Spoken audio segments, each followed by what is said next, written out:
Oh, we're live. Are we live? We're live. Good evening and welcome. And people will be delighted to see that the dream team is back. The awesome foursome back in tandem. Oh, it's been a long few weeks, I tell you. Our Phil has missed sitting in an enclosed space with the legend. The legend's back. Before we start, Leg, we've got to start with you first because the room you called in sick last week. Yes or no? Did you call in sick last week? I did. Were you at Odsall on Sunday with your mate Nigel the Sunday before? I wasn't. Are you sure? Because we had scouts looking for you at Odsall, and we thought you'd overdone it on the sauce. Not guilty. Are you sure? Not guilty. Were you there yesterday? Not guilty. Were you there yesterday? Not guilty. Fair enough. The reason being, Nigel's not here. He's just come back from America, so I'm not invited unless Nigel's there.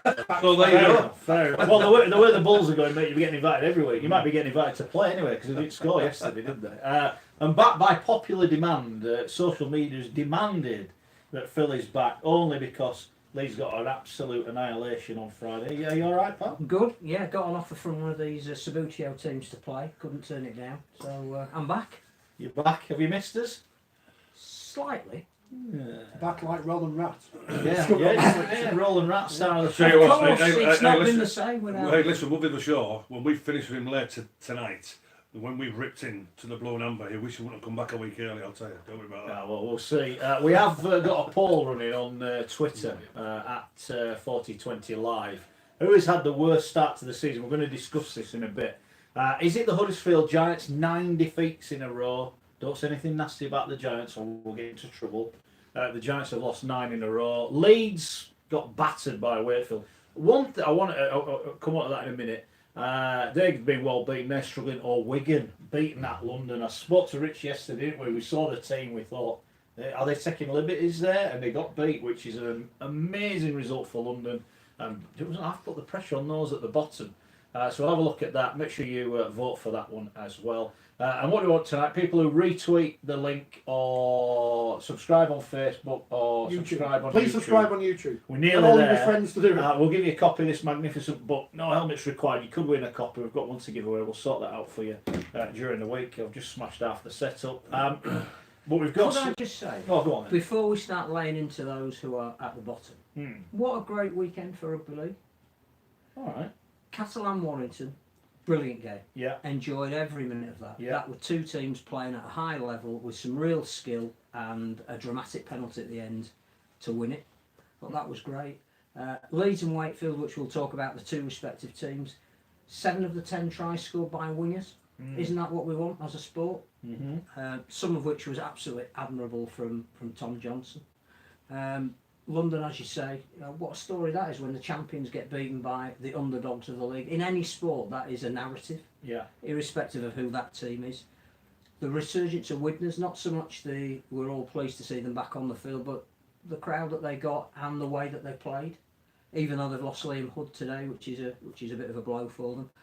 The Dewsbury performance against Toronto, magnificent. Bit old-fashioned, a mud bath, but Toronto forced to do everything they could to again overcome a fabulously spirited Dewsbury team. York winning by a point with again over 2,000 people there. Yeah. And League One, you can't predict any result at the moment. We've had the announcement before the final detail gets through from Auckland overnight that Great Britain Lions are back, and the Women's Super League fixtures are out this week. Very good. So have you been saving up for 2 weeks or? Yeah. I just had to get all that off my chest. Yeah. So right. Just in case you'd missed me. Come on, let's get a bit tipsy. No. There are things we've got to do. We are going to do them in a certain order. But one thing that struck me over the weekend, and you were at the game, so you might not have seen it. Why is it a shock that Wakefield have beaten Leeds? Well, that was going to be one of my points. Wakefield have finished 5th the last 2 years. Why is it a shock? And why is it a shock that Catalan have beaten Warrington? I don't get we're dumbing down it's a shock that they've won. No, it's not. It's Wakefield are rubbish. We're a little club with... Well, I thought Tom Johnson, and by the way, we mentioned I've this. not seen this, so we mentioned this at the start of it. I mean, he got asked about, about little Wakefield, blah, blah, blah. I thought he handled himself impeccably. And Legend, I don't know if you watched the game on Friday, mate, but we mentioned it. You know, he got a flea in his ear, didn't he, at the end of last year? Not good enough for England, says Wayne Bennett. He's gone away. He's come back even better, hasn't he? No, not worries about it. And you give him the service, and he will score tries from anywhere. You know, we know that try scored against Huddersfield 2 seasons ago now, wasn't it? You know, 90 yards. So Tom Johnson can score tries from 90, from 5, 20, 15, 35, wherever. If he gets the right service, he gets a bit of space. I'm not saying he's in the quality fitness, as I say, the best winger I've ever played, beating Martin and Fire, but boy oh boy, he's not far off. And that kid himself, if he gets the right service, whether it's scoring the corners or going under the post or just at the side of the sticks, this kid can play. And when you mentioned that what was asked to him after the game on Friday night, and I thought his answers to it, and I thought his attitude towards it was absolutely impeccable. Yeah, it was. He almost laughed at it, didn't he? Well, he did. And because, to be honest with you, he went, well, hold on here. We've just come to Leeds. Leeds just spent 45 million on a brand new stadium. We've just literally embarrassed Leeds, because that's what Wakefield did on Friday night. They embarrassed Leeds with that performance. And he's being asked, do you want to leave little Wakefield? I think he needs a bit more respect, to be honest. The one question mark over Tom Johnson is perhaps, or Tom Johnstone, as we now know, double surname like me, is his defence. Don't say defence, Richie. No, Richie, please. Listen, listen. It's a massive bugbear with me, right? When people go on with two positions, right? Wingers and halfbacks about the defence.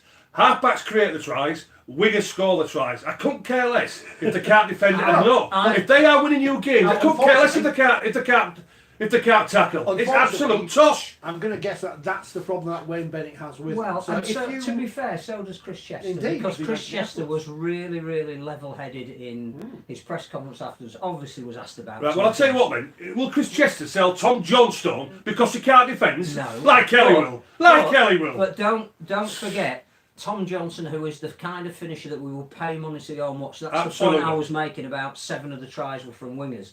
That is what we want to see. Twice he made major errors as well that led to tries. So you got to balance that out, that he scored 3 and may have been responsible for 2. And as a coach, you would want to point that out. Well, let me tell you this then. Well, do you know so he's still developing as a player. Well, I'm not saying he's not developing. What I'm saying is we pay money to go and watch him. Yeah, without a doubt. But also as well, them 2 tries what Leeds scored at the end of the game. Well, let me tell you this. If Wakefield have only been leading by 6 or 8 points, Leeds wouldn't have scored them 2 tries. So there you go. the one question I was going to ask Scully is, and obviously he's not bothered, so I don't know why I'm asking this now. if you were Chris Chester or you were Wayne Bennett and you were to speak to Tom Johnstone and ask him, we've got to stop doing that because people get annoyed. You're annoying me. Why are you doing it? Because that's his new name now. Is it like Andrew Cole? I thought they'd signed the bloke from Manchester City. Yeah. If you were to advise him to watch the play of a winger who was brilliant defensively, who would you advise him to go and study? Tommy Makins. Well, do you know what? Oh, by the way, try. Tommy Makinson, I hope you're listening to this, pal, because last Friday, when were it? Thursday? Oh, yeah. I had a bet on St Helens -12 and Tommy Makinson to score. Why did and he he go breaks inside? away. He breaks away 70 yards out and gets caught. I thought we were pulling a bloody bus or something. 45-year-old James Rugby. Best international player in the world. He can't score from 70 metres. Makinson, I want my money back. Well, listen, I didn't have a bet, but I had a tip that said I was going to win 16. So James Robury, stop being Mr. Consistency with you. What are you doing going 80 yards? And then scoring a try and making sure I'm made to look at prat with 16. Do you know what I mean? But what I would say, and also as well, because I know the game's changed a hell of a lot since, certainly from a winger's point of view, right?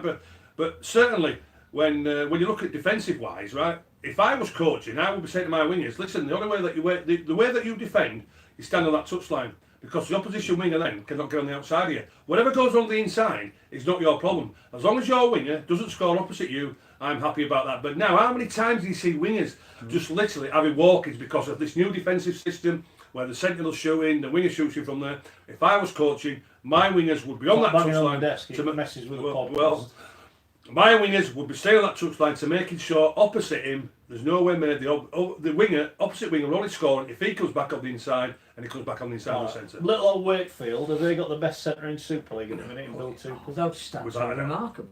Unbelievable. I've not seen stats like that for one player in the game. Normally you get one that stands out, like 270 metres will be enough on its own. But then when you add in something like, what was it, 11 tackle busts and 2 try assists, and just an astonishing 80-minute performance. Absolutely brilliant. I think going back to the point you made that we'll be lost in the Leeds in crisis, and clearly they've got a hell of a lot of work to do, is the fact that everybody underestimated Wakefield as their 5th fixture, because it was all, they're playing 3 of the top 4 away from home. Actually, they played 4 of the top 5, and Wakefield were superb and have built that performance on the back of 2 years of consistency of a team that quite clearly has played together and grown together and got better together and added some better players every year. The Leeds team look like it doesn't yet believe in itself. Okay, we'll come back to that in a bit. I want to talk about some other things today. Peter Fox passed away last week. Peter Fox was coach at Bradford when I started watching at Bradford Northern. He came back, saved them from relegation, if memory serves, and then turned them into title challengers. That had some investment, of course, as well. You guys will know him far better than Rich and I. Peter Fox, what was he like, Gary? Brilliant. Literally the Brian Clough of Rugby League, you know, and he should have. I think the only he'd say in his book what's missing was being a Great Britain coach on a tour. He should have took the 79 tour away. Again, it was just the politics of the reason why Fox didn't take the 79 tour away from there. But from a player's point of view, and I think every player who was playing for Peter Fox, you would not just run through a brick wall from him. Once you come through that brick wall, if there was a block wall behind that brick wall, you would do exactly the same, because he loved his players. I wouldn't say he wanted the same for the backs we wanted with Thomas and half-back, because I can remember the first training session for Peter. We trained at Featherstone, and it was quite simple. Hey, listen, you pretty boys, you can do what you want, but all I'm concentrating on is my forwards and my half-backs. Do what you want. You don't need to come on the field if you don't want, but you know exactly how we're going to be playing, and we want you to do the business when we're playing on Wednesday night. So that's what it was like, you know, But the way that his man management was, and the way that he gave not just the one-on-ones, but do I say the passion about it, because you should have passion whoever you play for anyway, you know, and certainly from a rep football. But you just wanted to play for the man because he cared about you. He cared about you not just as an individual, but also as a team collectively. And the way that he let you express yourself, and the way that he wanted you to go out there and play with a smile on your face. I can't speak highly enough. He was the Brian Clough of Rugby League. I think the word that sums him up is man management. He did that in his daily life. I think he was a mediator. So he knew how to treat people, how to make people feel important. I think there were probably a couple of things that stand out. He was the greatest coach Yorkshire ever had. So he used to have this Yorkshire-Lancashire fixture. And you look at the two respective teams, and with the greatest respect, you know, all of the great players that played for Wigan. So Lancashire always had on paper the better team. They could not beat the Peter Fox Yorkshire team. Didn't matter whether he got players from Bramley or Batley. They might not have been household names, but he got something out of them because he knew how to make them feel really important. I think the other thing that stands out for me was 1978 Test Series against Australia. That was just before the 82 team came over and reinvented the game, and Australia were started to look fitter than we were and had all the tactics, and the Jack Gibson era had brought them probably just beyond us in terms of preparation. We lost the first test, and 78, the second test was at Odsal. Peter was the coach, and he picked what was known as the Dad's Army team. Picked everybody who was a certain age but knew how to play the game, and it was an absolute slugfest at Odsal, as you would expect. And Great Britain won it and squared the series, and that was Peter's coaching at his absolute very best. Had a spell at Leeds. You speak to some of the players, particularly the overseas players who came over, nothing but love for it. They reckon they should have got to Wembley in '86 when they lost the replay to Hull KR, but his style of play wasn't quite attuned to what the fans wanted to see. So that 2 years, it didn't really see him at his best, but everywhere he went he made a difference, and whoever played for him will only speak highly of him, and that's the mark of man. A great, I think he started the era of modern coaching. I was listening to Brian McDermott yesterday, who obviously made his debut under the Peter Fox, and he was saying, you know, when Brian Smith came in with all these modern ideas, Peter Fox had already been doing it. It just wasn't called sexy, or it wasn't done in an Australian accent. Peter knew how to motivate a team as well as anybody who's ever coached in the sport. Good stuff. Amazing family, isn't it, really, when you look at it now? Yeah, I tell you what, and the tribute on Friday night at Headley, you know, and not just for Peter, but you know, his brother, you know, Neil going out there as well, and the smile what he had on his face. And I thought on Friday night, I thought that's what rugby league's all about, isn't it? You know, the respect what we have for the greats of the game. Peter Fox has been one of the greats, but when we are seeing the greatest out there in Neil Fox, the way that he was given respect from both sets of fans. We all know what he was at Wakefield, but certainly from the Leeds fans as well. I think the Leeds club have to take tremendous credit for for the tribute what they have paid to a tremendous rugby league family, because let's not forget the great Don Fox as well. Yeah, exactly. That's what I mean. An amazing family. And the other thing about Peter is he knew he was good, and he wasn't afraid to tell you he was good, but he could back it up. The number of teams that went to Bradford Northern in the old days, no one knew we were going to get an absolute walloping from a huge set of forwards. He primed some of his teams magnificently. Very good. You're happy with that? Yeah, I mean, yeah, obviously you were there on Friday. Yeah, You'll have enjoyed it. Were you cheering in the Did he behave himself? Did he behave himself? As would be. I had to have the expected. Leeds player 2 seats away from me, so I had to behave. Ah, right, okay. Fair dues, fair dues. And the other news this week, 46 Great Britain caps this show's got. There might be some more coming soon. Legend, the Lions are back. What do you make of it? Brilliant news, isn't it? You know, I found out myself this afternoon. Around about 2 o'clock from there, yeah, couldn't be happier. And then I say it's not before time, isn't it? You know, and I say it's nothing better than putting on the Great Britain jersey. Nothing better than being called a British Lion. I can reassure you from there. So I know it's not going to be the same sort of tour that we want. You know, the tours we went on were 10, 12 weeks and went to the outbacks and all this sort of thing. Went into the big buzzword nowadays. Went to different cultures and what have you. So they're not going to be doing that. But an official tour, Papua New Guinea, playing Tonga, 2 tests New Zealand. The Lions are back. Delighted to hear that. And first of all, isn't it about bloody well time that the international calendar got announced? Yeah. You know, the international meeting was set up the Hall of Fame in November. The calendar's on, and it's taken 4 months to announce it. Anyway, it's out there. Absolutely delighted. 2 games, New Zealand, 1 Tonga, 1 Papua New Guinea. Phil, people are going to say, oh, it's England in another name. That's irrelevant, isn't it? Now? Absolutely. I mean, Kevin Sinfield, who obviously has been, as the England Performance Department, has been part of getting this arranged, and Wayne Bennett obviously announced as well as the Great Britain coach. He makes the point that in 2007, which was the last time Great Britain played, it was all England. I think there is a slight anomaly in the information that's been put out at the moment, that is it Great Britain and Ireland, or is it Great Britain? Because even the initial press release said Great Britain is back, and I think they've got the logo, which is Great Britain Lions, but the quote from the head of Rugby League Ireland, Barry Code, was welcome back to Great Britain and Ireland. So clearly Ireland is a part of it. And I know Brian Carney, when he was selected, was very keen that Ireland bit had to be stressed. It's how you incorporate the other 3 nations. I think it's great that Scotland have been quoted, Wales have been quoted, and Ireland in the press release. There's obviously buy-in from those nations. I think John Keir should be made the assistant coach. There's a Welsh buy-in straight away. I have a feeling that somebody like Lachlan Coote, if he maintains the form of the season, and Wayne Bennett thinks that he needs another fullback, he's obviously played for Scotland. I know that you'll say he's an Aussie, but he's played for Scotland in the World Cup. He's playing in the Super League. I think he's eligible.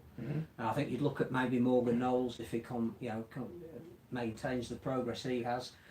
Again, not a position where necessarily we need another back rower, but there's a chance that he could be included in a 24-man party. Regan Grace, we don't need wingers. We've said how good Tom Johnson is, but there's an incentive now for players like that to want to go on a tour at the end of the year. I think one of the fixtures that's going to be announced will be a triple header.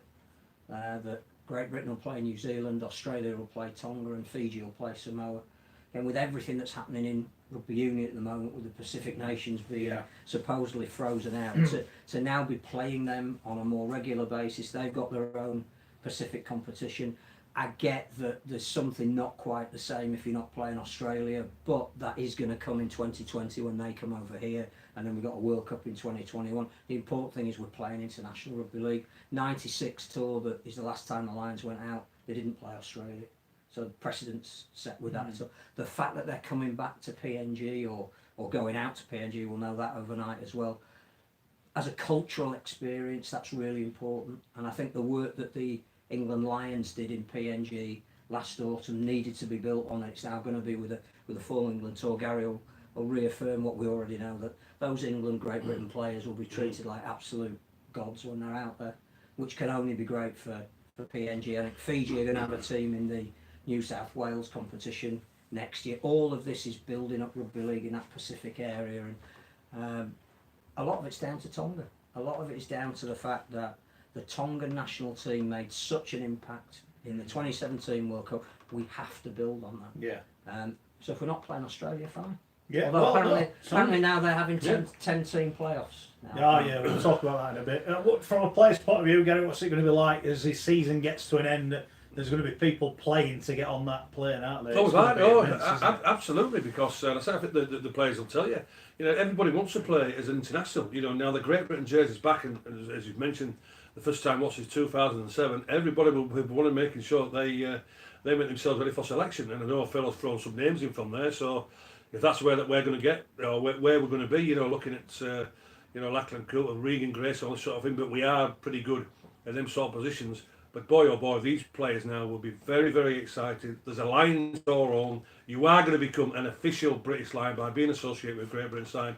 Tell you what, mate, absolute delight. I just wonder if the knock-on effect, Rich, is, you know, in a couple of years' time when there's a tour of Australia or whatever, and there's people that can qualify to play for Scotland or Wales or Ireland go, I will put my hand up and play. You know, I think that will add value now to playing for the other countries, even though at the minute it might be perceived some of those players aren't quite good enough, you know, but the option is there, isn't it? Jackson Hastings for England. That's what we're saying. I've got the shirt there when the Lions came back in 2001, after a couple of years after we had that awful tri-series. Was it 99, the awful tri-series? Yeah. Didn't have that badge on before. The British Isles 13 wasn't on there before, and then it was just to stick Brian Carney in the squad. But, I think Carney insisted. Yeah, you've got a new T-shirt. Anyway. Yeah, people are show it idiots. to the. You need to move the thing. I don't know if people can see. People are idiots. People are idiots. There you go. Rich has got his Official. own clothing brand Mugs, now. everything. Got a mug. People are idiots mug. So he's been busy while he's been off you lads. You know, there's no rest here. He's like Lord Sugar now. There's a merchandise store as you walk in. Yeah, exactly. He'll be flogging it all now. The table of tap. By the way, just a reminder: if you share the Facebook page, subscribe to YouTube, whatever, we're going to give away a copy of No Helmets Required. It's a really good book by Gav Willisey. I've read it. It is spot on. We'll be giving that away to one lucky listener as well. So just help us spread the word. We'd appreciate it. Right, speaking of spreading the word. Yeah, some stuff quite on a lot social of, media. John and Nick, before I get on to Great Britain, talk about Neil Fox not being on the statue at Wembley. That's because he plays for little old Wakefield. You know, if he'd have played for Wigan, he'd be on that statue. I reckon there'll be a statue of him at Wakefield soon enough. Yeah, I think there was a collection, but hopefully if the ground gets redeveloped, there'll be space for a statue. But still, listen, it's still a small consolation. No, that's what happens when you. It's still a small consolation. Neil Fox. Rich is working on his modelling skills. You'll just turn up at Wembley one year and he'll stuck it on the back. Neil Fox should have been on that statue. He should, It's, but we can't. I know we can't change it, but any other sort of statue around it, wherever, he's just going to be very much a small consolation. It's where you leave the decision in the hands of the public who are all blind to their own cause. People are idiots. To have everyone from Wigan on the statue. Great Britain. Pete says need the dates for the Great Britain games. Can't book the holiday. You'll get them overnight. Soon. The official press conferences in Auckland. Overnight, we'll have them when you wake up in the morning. Get booked on Glory Days as well. Glory Days again are going to be the official tour organisers. Get booked on Glory Days. Are we getting some freebies? Are we getting freebies? No, he's booked on Glory Days. No, you better get us booked on as a freebie.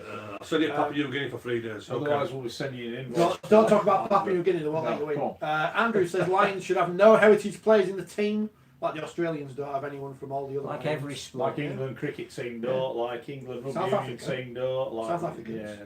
It's the way the world is, guys. Ben Teo from. The question how is, many English people actually play for England Rugby Union? do you make a concession for each of the four nations? Do you purely pick on form, or do you say, like the Rugby Union Lions, there is a representation of every nation? They may only play more games. I'm just saying. That's the difference. So if you take someone from it's Scotland, a proper tour. You say, you're playing a Wednesday. You've got your test team, and nowadays with the Hammer Eggers. So you've got the Hammer Eggers on a Wednesday, and you've got the testing, but that's a proper tour. But But you can't. So again, you can't just pick people because you got to have somebody from Wales or Scotland. You've got to pick players on form. It's as simple as that. But without being disrespectful to PNG, who is the only nation in the world where rugby league is the national sport, they're not a tier 1 nation. No, but Phil, it won't be easy, Papua New Guinea. No, of course. So is that the place to give someone No. in a squad a chance? No. Maybe. You don't give test cheers away like confetti, I'm not saying you're giving No. Here's a comment from someone Irish. It's Alan. You may know him from Coventry. I know Alan very well. I admire everything he's doing at the moment. Gutted with the result yesterday. I truly believe the value in the Great Britain brand is the essence of rugby league in Britain, and our biggest weapon and should be used to help grow the game and commercial appeal in our sport. Need to pick the best team possible. Right. Correct. And the players on form. Then what we need to do is put Alan on the management committee to represent Ireland. There you go. Fair enough. Free old different Alan. There you go. Martin's concerned that we're not playing the Kangaroos. We'll be playing them next year. I think the Tonga It's thing will be their exciting. loss. Tonga's a pack. Jim says, why are Australia playing England next year and not Great Britain? Because England are in the World Cup and Great Britain aren't. But they... Yeah. I don't know. But it's the chance to get the Kangaroos brand back over here. Yeah. The Union Lions have to have a minimum 2 players from each nation and they only play 3 games, says Alex. Yeah, but they have to... No, they don't play 3 games. They have the play about 12, yeah. 15 and they're I'm away telling for you about 6, 7, 8 weeks or something. It's great. And they take a squad of about 40 odd. Coaching staff. as Alistair well. Campbell, he's there. They're all there. Peter says there should be a statue of Scoey in his dressing gown. I believe it's in the Morrison's car park. I really don't think this Why does this dressing gown keep cropping up? Because people, it Because that's what horrifies you them. go out It in. horrifies them. It horrifies them. There's no other word for it. It's traumatic. You see Well, the isn't- episode of The Simpsons when Homer opens the door and he's singing, the wind comes and it blows his dressing gown. Hey, don't worry. That's like Hey, your listen, mate, we've done that a couple of times when I've gone to a petrol station. I tell you. We do not want to statue up. At the petrol station. No! Petrol station at Morrison's at 6 o'clock on a Monday morning, I'll tell you. Lots of people want to get stuck into Leeds. Yeah, Alex, we'll do that after 7. We'll do that after 7. Alex says, you don't give jerseys away for free, but you have 2 England teams, question mark. Yeah, but the England Knights are not the England team. No, They're no. like England A, England No. Reserves, England whatever they are. And it's going to stand a lot of those players in really good stead. Cam was asking a question which I think is a very good question. Why 2 tests against New Zealand? 1 would be a test match, 3 would be a series with eventual winner. 2 games achieves nothing. Would rather play Fiji or a game against Samoa. A 2-game series is a daft series because it can end. I in do a draw. agree with that, actually. I do agree with that. Could But we of course not if just it's say 3 more days and play 3? But if it's a draw, we get to keep the shield like we did in 2002. Fair enough. Fair enough. Bob has said, welcome back, Phil. Stability has returned. That's very It kind. was like a quarter thing. We had to get you back on to get so I had many to- brain yeah. cells back on the Well, panel. exactly. Had to play we had to get at myself least back in. we had to get 46 brain cells back, didn't we? Lee's here. He says they should get people like Gary involved and other legends of the game to promote International Rugby League. I'm available. They do like I'm Gary available. more in Australia than they do in England. I'm just going to leave that there. It's fair enough. It's fair enough. It is, You yeah, always it's say that. You correct. get more respect when you Yeah, go there. It is correct. So fair enough. Yeah. Well, joint record cap holder. Surely should have something to do with Well, it. now we've got to see who's going to buy the TV rights to this series because obviously Great Britain were not a thing before today, and England were. So how much of a value is there to England playing test matches in the morning? I'll tell you what now. I'll tell you what now as well. And you know, in Papua New Guinea, when it gets announced, right over there, Phil. Does it? Anyway, so Yeah. when it gets announced over there, they will be absolutely buzzing in Papua New Guinea. They'll be counting down the minutes, the seconds, the minutes, and the days for when Great Britain come out there. Because as Phil's mentioned, and I'm sure everybody knows that the national sport there, but they will be counting down the seconds now for when Great Britain arrive there because they just love the rugby league, and certainly when teams come touring there, and I say the lads who haven't been there who'll get selected for the Great Britain side, they will have an absolute ball. They will have certainly a time of their lives from a different point of view where the culture is, and I say they will be treated like kings. And the PNG people, I'll tell you now, they will be counting down the seconds for the lads to get there. Very good. A couple of other things I want to talk about. It's been a busy all week. That's So right, that's yeah. why I had to drag you back in. Eddie, he's quit. He's gone. He's going. Eddie Hemmings, who... Well, listen, Matt, hold on as well, because I'm hearing different names around. And not because I know you as a mate, and not because I know you know, from a professional point of view, but surely your name's got to be in the hat, hasn't it, taken over? That's bunkum, right? We're not even talking about that. I don't want to... I appreciate your comment, I do, actually. Hold on. I'm telling this as it is. I don't want. Yeah, I'm telling this as it is as a rugby league commentator. Thank you. As a rugby league commentator. No, we move on. It's not. We're not. This show isn't about us. We're about the game. I think Eddie's done a great job. I think Rich retweeted the White to Westmore, and I've said this before on this show. As a Bradford fan, it broke my heart. Listen, but I listened to it now, and as a Leeds fan, it was great. The hair on your neck, not on my head. As a Leeds fan, it was great. That's fine, no problem. No problem. Don't worry. I've got Friday night on the feet. Don't worry about that. That's going on the podcast in the commentary from Friday. Look, he has done a great job in the game. That is how they think it's all over moment. Yeah. And I think in terms of where rugby league was and what Sky have done, the two people principally who've changed it are Neville Smith with the production values, the way the sport actually looks, and Eddie, mainly in partnership with Steve. And I can remember when Sky came in, the first thing obviously the company wanted to do was sell dishes to people throughout the country, and they felt, probably quite rightly at the time, this is even pre-Super League, the early 90s, that just saying we've got rugby league wouldn't be enough for somebody in Yeovil to buy a dish. So they built the initial early coverage around the two commentators. And you remember Alas Smith and Jones, there were sketches of the two of them head to head, talking about the week's games or reviewing the week's games. They built it around the personality of the commentators, and we shouldn't forget that heralded the new era of how the sport was perceived. And yes, absolutely, we quite rightly make mention of the fact that too many of the stats relate solely to the Super League era, but it did change the face of the sport. I think the reaction to the announcement that Eddie's going, from all his peers and professionals, tell you the esteem with which he is held. But what it gives Sky a real opportunity now to have another change. Have we got to a point where they can now look at their presentation and say, with two of the major people who've got us to where we are leaving at the same time, there's a chance now for the image of the sport to again change. Does it need it? Probably. Is that any reflection on the two people who are leaving? Absolutely not. They've done a magnificent job over 30 years. Will they change? Probably not. But this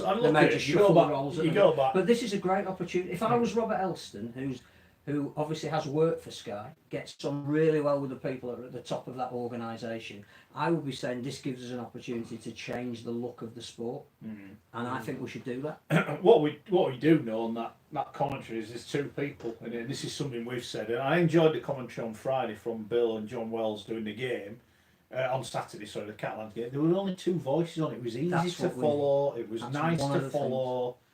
And I think we need to go back to that. That's the one thing I'd say. Yeah, but Mark, to be honest with you, and I watched that game myself on Saturday. I think John rattled on too much. All right, well, that's an opinion, and that's fine. Everyone will have a different opinion. But at least you're not listening to 8 people. I agree that. I agree that. I agree that. Don't get me wrong. John Wells does a very good job of what he does on a Friday night, but on Saturday. Yeah. Well, that's at times he went on because I think it happened on 3 occasions, right? With Bill saying what he said and then John coming in, I think on 3 occasions they went through 3 sets of 6 without telling you what had gone on. Yeah. So that was the problem with that. But I agree with you totally with the two voices. I agree there. With the 5 and 6, but at times they went on too much. I think the other thing that, again, without in any way criticising Sky's coverage, because let's face it, without it we wouldn't be talking about the sport of rugby league. I think they are subtly changing their pre-game with bringing in people like John Wilkin, and for me that's working. To have a contemporary modern voice that's playing the game currently, to actually, when St Helens were playing on Thursday night, John Wilkin there with the intimate knowledge of how St Helens are going to play, as a viewer I think that aids what you're watching. So it's just a great opportunity for Sky to slightly tweak their coverage, and I think it probably needs it, but we should be extremely grateful to the work that the guys have done. That you got to talk about. We watch the NFL. They have 2 people, and that's a very complicated sport. Cricket, 2 people. Golf, 2 people. Football, 2 people. You know this when Rugby League 9. Some TV companies who do football have 3 or 4 people in, and I think it detracts from their country. That's why I don't watch football. One thing I would say, and again, it's not criticism of the person himself, I just don't see the need for Stuart Cummins anymore. I was going to say, can he be retired? I think we're moving to a point where even the sport itself recognises that there's nothing healthy in criticising every refereeing decision. We need to get away from that. Well, now the only reason for somebody to be there is to judge a refereeing decision. We're not bothered. Let's drop that.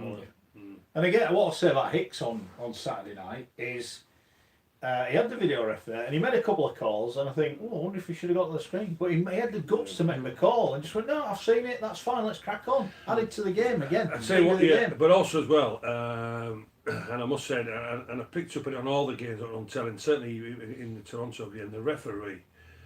I don't know what to do with their microphones or whatever. Well, please, can we turn them down? I think on the game on Saturday, I think someone turned it up shouting. at one point, and it became overpowering. But that's an engineer. Yeah, that's not Robert Hicks' fault. People blaming Robert Hicks on social media. Well, yeah, but surely it can be addressed and it can No, be sorted you're out, right, can't it? you're right. No, you're It's bang so right. annoying. It's You're true right. because I'll tell you what'll happen. Everybody will turn the volume off. Yeah, It'll that's be right. becoming a joke. All you need to do is have that on when the referee is talking to the players. Correct. Yeah. So if there's an issue or he's explaining a decision or why he's going to the video screen, turn it up. But on all other occasions, we don't want to hear movement. Yeah, because but what also as well, what they're doing, they're like coaching the players and they're saying, if you don't stand square, I'm going to penalise you. Well, if they're not square, they should be penalised anyway. Yeah. You know, like they're doing the coaching from there, and it's awful to hear. It is, but anyway. Good stuff. You're chuckling. Yeah, I'm just laughing at some of the things. Yeah, well, come on, as long as they're not libels. No, well, some of them possibly are. But, John's comment is very funny, but even though our video is tagged as explicit on Facebook, I'm still not saying that. No, that's fair. I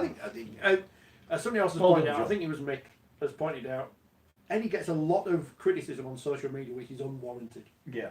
He's, you know, If you let Eddie commentate on the game rather than have to introduce all 8 of his guests, it would be a lot easier. Absolutely. It would be so much easier, and I think that's a big issue. I've had a go. You're obviously very good at it.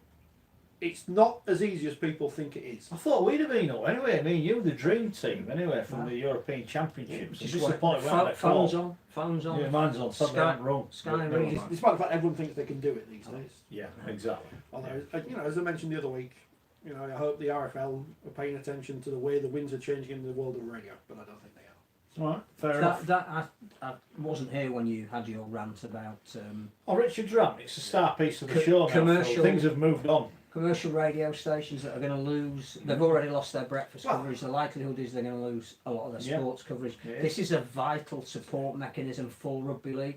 A sport that is predominantly a regional sport needs all the backup it can get from local radio stations. This is a major area that we're going to lose. Our man, Mr. At No Helmets Oh, Required, Gavin tweeted about it yesterday, and he just said the BBC, and I said no, all local radio. Yeah. And there is a storm is brewing, and it is going to change, and a lot of things are going to change, and people aren't going to be happy. And I don't know anything that's going to happen, but I've been in this business for long enough to know what's going to happen without knowing. Yeah. And you know, Well, what's happening?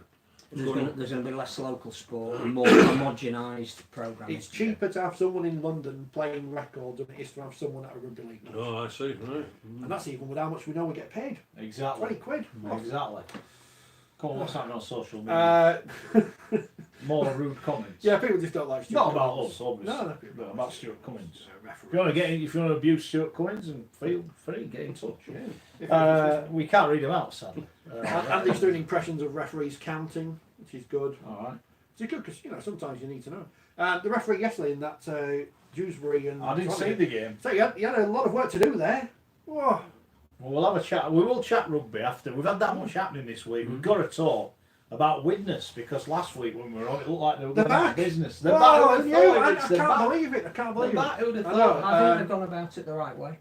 I think they deserve a lot of credit for the 8 people that have come forward and saved the club. I think the ring fencing of money that was saved by fans was exactly the right way to do it. I think the fact that they're tapped into the local pride was fantastic. Yeah. The performance that they put on yesterday justified the faith of all of the people that have backed it. The crowd that they got, fantastic. My only reservation is it sustainable? That Well, it's a big great. question, isn't it? Yeah, but I mean, I think it's fantastic that we're lauding the fact that they will be seeing out this season. That the monies that are necessary are going to be there. Part of that has been provided by the fans who will get a seat on the board, which I think again is a step forward for rugby league, and more fan involvement at board level the better. But what we don't know is, you know, what is it going to cost to keep Widnes going at this level Yeah. for the next 5, 10, 15 years? Because we've seen it with so many other clubs that it's a short-term fix, but what is the long-term prognosis? So I still think there's a fair amount of work to do. I would hope they would take on the lessons of some other clubs that have been in this position before. We haven't had any huge details yet of the depth of resource that the 8 people who've come forward have got, but you would hope that in concert with major sponsors that it's going to be enough, that they would be able to keep the players that they want to keep. I still have a feeling that Anthony Gelling is an asset that they will sell at some stage. There's going to be a team who is playing very well at the moment that's going to need a centre good enough to play in Super League. Imagine if Widnes had a player, and I don't know who it is, who was on a 6-figure salary. How can that be sustainable in the Championship? I don't know who that would be. So you've got to assume that is an asset that at some point will have to be realised. And what I hope is that it doesn't get towards the end of the season and all of the good young kids like the Ollie Ashall Bots that have pledged themselves to the club, that have come through the system, will at some point be sold on. We probably will get more detail about the financial security of Widnes as time goes on. I just hope it isn't a one season fit. The worst thing for them would be, obviously they've got a -12 deduction. They've already got some of those points back. If they were to be involved in a relegation dogfight, if the worst thing that did happen is they got relegated, is that still a sustainable club? We'll see. Tough week though, Gary. You've been involved in a club that's been under the pump financially. Credit to the staff, I think, for keeping it going last week. And our thoughts with those that lost their jobs, because people have lost their jobs, and we can't make light of that. And it's just a naff situation, isn't it? Well, it is again, but I'm sure you lads mentioned it last week, and many people have said it. And it's just total bad management and mismanagement, isn't it, by the people who were there before? Simple as that. And it's like anything else. If you're spending money what you haven't got, and well, there's only one thing that happens, isn't it? And it's the sort of mind that Widnes found themselves in last week, and there were 24 hours before it went. But anyway, these 8 guys have stepped in, as Phil's mentioned, somebody on the board now from the supporters. I just thought that they're going to be more honest, they're going to be more transparent, and I say because Widnes, with the history what they've got, it's only 30 years ago since they were picking up the World Cup Challenge. That great performance at Liverpool, was it, or was it Old Trafford when they beat Canberra? Old Trafford when they beat Canberra in '89 from there. So yeah, well done to the people who've taken over, but it's all about the sustainability, and I just hope that they're transparent, they're honest, and settle the ship, and let's hope there's going to be a bright future there at Widnes. And fantastic that they got nearly 6,000 fans yesterday, but let's hope they get 6,000 fans for the next home game. That's the thing, isn't it? A lot of people. Because that is sustainable. Yeah.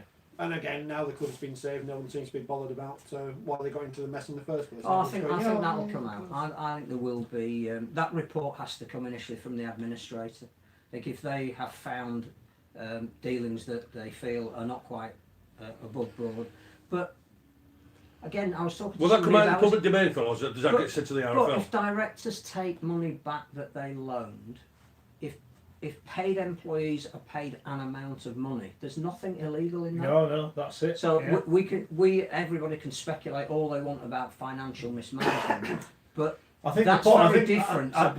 There's immoral and illegal. You're right, well, exactly. The RFL set a precedent on morals though now by banning Ben Barber, who will come to later. So if they've set a precedent on Ben Barber not being able to play in Super League, and then there's other issues surrounding that, why can't they do the same to owners and directors, regardless of whether there's any? I think there's an issue about fit and proper people. What is the test? How is it administered? Yeah, but as we've said, and you made this point last week, you've got a clean driving licence. That does not mean you're not going to go out and speed. But what I find odd is that when the administrators went in, they said Widnes had £1,000 in the bank. Now, again, I don't know how the life salary cap is supposed to work, particularly. I think that's one thing that's constantly coming out. It doesn't work. How do you get to the point where you don't micromanage a club, which is what the RFL say they don't want to do, but you're aware of the fact that a contract is being lodged and money is not in the bank? If they're advancing monies, which we believe they are, then someone is not doing their job properly. Well, that's the problem. Yes, and I think that's part of the whole investigation that needs to be done, not just what directors are taking back that they've loaned, but at what point does a club become unsustainable economically, and does the governing body need to or should do something about that? Just to address a couple of things. Liam from Sheffield will be on in a few weeks. I know. Yes. I know. We said he was He going to binned us last week, and We got rid we've of not him binned him this week. We had Phil back, we had the legend back on, so we had to make room. So But apologies. we will be on. We'll be talking about Sheffield after 7, so if you just joined us to listen to it, What a then great stick start around. to the season. Well, a record, isn't it? For the first time or something? Since 86. I think. 86, 4 wins on the spin. And he's promised when he comes in, he's going to bring in an original Sheffield shirt from their first season. Very good. Very good. Con says, why would Widnes sell Gelling? The club doesn't pay his wages, a sponsor does. Well, that's an interesting thing, isn't it? But there you go. How does that fit in the salary cap? How does that You work? know, be careful what you divulge. You said to the RFL know that. Yeah. But again, it's I don't know. And here's one from David. Widnes and Keighley got 12 points from failures by previous management. Wigan deducted 2 for indiscretions by current management? Question mark. Which they might get back tomorrow. I think they will Probably get will, him back. They've gone over the salary cap by 13.5 grand.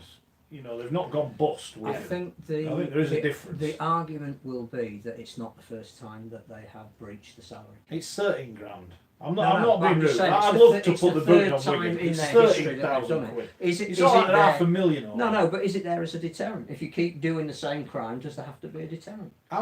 It's laughable though, isn't it? Because if it happened in the season when it happened, you think, all right, fine, I can Well- live with that. 18 months after is a joke.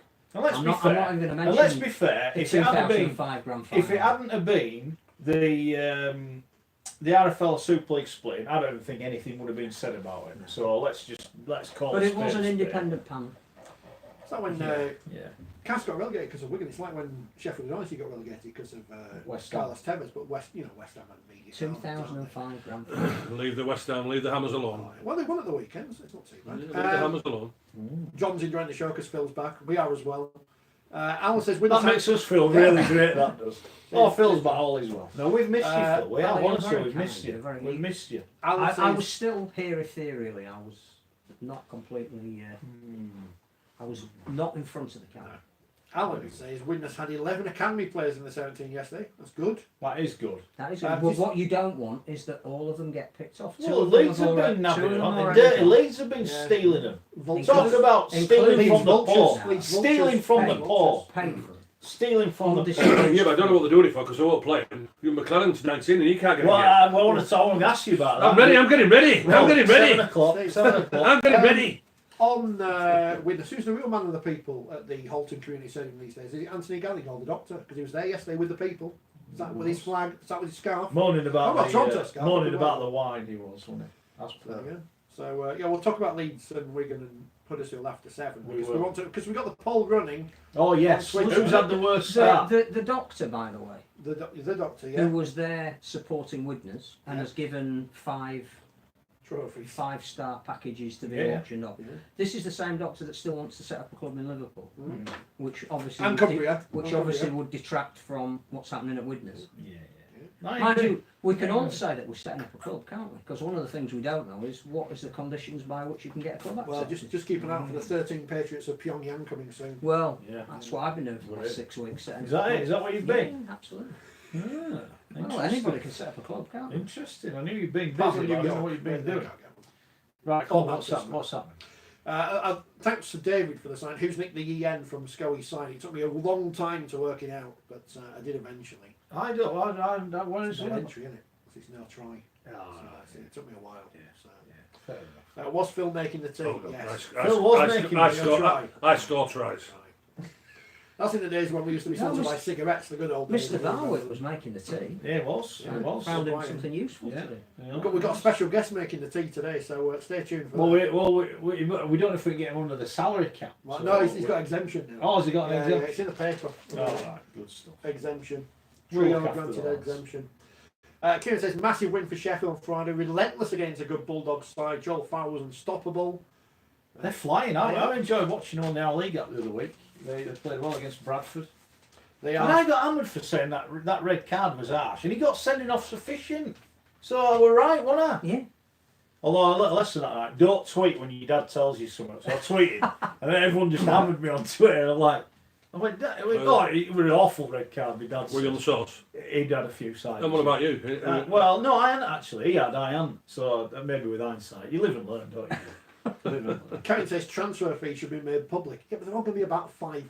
There's no like big money transfers, is there? Well, I don't know. I don't know. Come on, what Alan else? says the doctor was asked, would he come on board at Widnes? He said, never say never. Yeah, he also said he was going to set up the Cumbrian Lakers, and they're not. Yeah, You know. it's not happened. I think he said that about Bradford, didn't he? Yeah. By the way, people, please share. If you watch, there's loads of you watching on Facebook, YouTube. Share, subscribe. We've got a book, No Helmets Required. It's a brilliant book as well. It is fantastic. We did. We'll give it away for free. The old producer of this program is not involved anymore. Oh no. Well, it's salary cap. You see, Well, we have to exactly. let him go. When we invented the Pyongyang pylons, which we still don't know if we own or not, we did put together a Cumbrian mixed team, but it never got onto the shelves. I'm going to ask the producer if he's still got that, and we'll try and get those on for sale as well, because that'll wind people up. Alright. Forget Australia, says Pat. They play when they want and don't care about the game as a whole. Just themselves playing Tonga and PNG, who will show the passion and pride on and off the pitch. It's so much more meaningful, says Pat. Oh yeah, thanks for all your comments about Sky. We're not reading them because we're not that kind of programme. We're not like the League Express publishing a letter saying, I only read League Express and the Huddersfield Examiner or whatever. It's like, come on. Dear me. Don't read Rugby League well though, surprisingly. There's only one magazine to buy. What do the team think about admission prices, says Robert. Never been to Rugby League in my life, but the pricing for watching Rugby League through the turnstiles is off-putting. I was doing some old programmes today, as I always do. Great Britain versus Australia, Wembley 1994, highest ticket price £30, which when you That compare would it to have been what, in the Olympic Gallery as well. I think that was £40 the Olympic Gallery, £30 doing normal bits. But if you compare that to what the ticket prices were for the Test series last autumn, and inflation and everything, that's not bad, is it? The price, but internationals we sell cheap, the clubs not so. I know people very upset that there's a Halifax fan in the paper, I can't remember which one, about the price at Bradford for second division rugby. It is a lot. It is a lot. You know, again, I mentioned my dad. He like wanted to go the other day. It's all the price, but I'm not paying it. I refuse to pay it. It's too much. But clearly, you know, I don't know how many were there yesterday. The weather wasn't very good. Yeah, so the crowd's on the down a little bit. I mean, it was an awful day yesterday. So it's probably an unfair reflection, really. But that'll be a concern. I think that's something they might need to address. I think Bradford. It is a little bit expensive. Well, I walked into this building. Mr. Schofield was looking at the figures across the world of rugby league this weekend, and they don't make very pretty reading. Throughout all the Super League and the Championship in the League One, I think it all comes to around about 60,000 fans throughout all the league programmes. I think Leeds have got a very good excuse by saying Leeds United were playing across the city and they're quite good. Yeah. Which was a bit of a shocking piece of scheduling by the TV people, but they pay the tune, as we said before. Well, but I think it's going to happen again, isn't it? In a few weeks. Speaking of paying the tune, can we get the band moved at Headingley? Well, you have to have a word with the Leeds players. You know, when they do the survey at the end of the season, all Leeds. Hold on, they're the only entertainment we're getting at the moment. Is the band. You've actually seen the world. Come on, hey, listen, because you're a Wakefield Can't fan. we just put them on the field? Just because you're quiet them down. I'll tell you what, we want to put the band in the centres, or stand off who can defend. We want to put them in the centre. We want to put them on the wing, put them at full-back, and I'll tell you what, we want to put a bit of grunt in them and all for the forwards. It's just, so we want the band just playing. something else that's out of tune, that's all. Can we get them? It's in transition. The band's in transition, fellas. Yeah, If I hear that word again about this Leeds waiting team, for the if I hear that trombone word again, Lads, Brian hasn't been with the tees. 7 minutes. Wait your turn. When Gary Hetherington sends out his forms at the end of the season saying, please come again next year, what do you want to change about the match day experience? All of you, right, all you Leeds fans out there, put get rid of the band, please. No trumpets, because it gave me a headache. And I think the people watching on telly, it annoyed them as well. So apologies if you're a musician, but they're not really musicians, are they? Just annoying people with. Yeah, well, Kev says ban all bands. Yeah, ban them all. Ban them all. Toby said they've been in transition for 30 years, and Steve said the band went home after 10 minutes.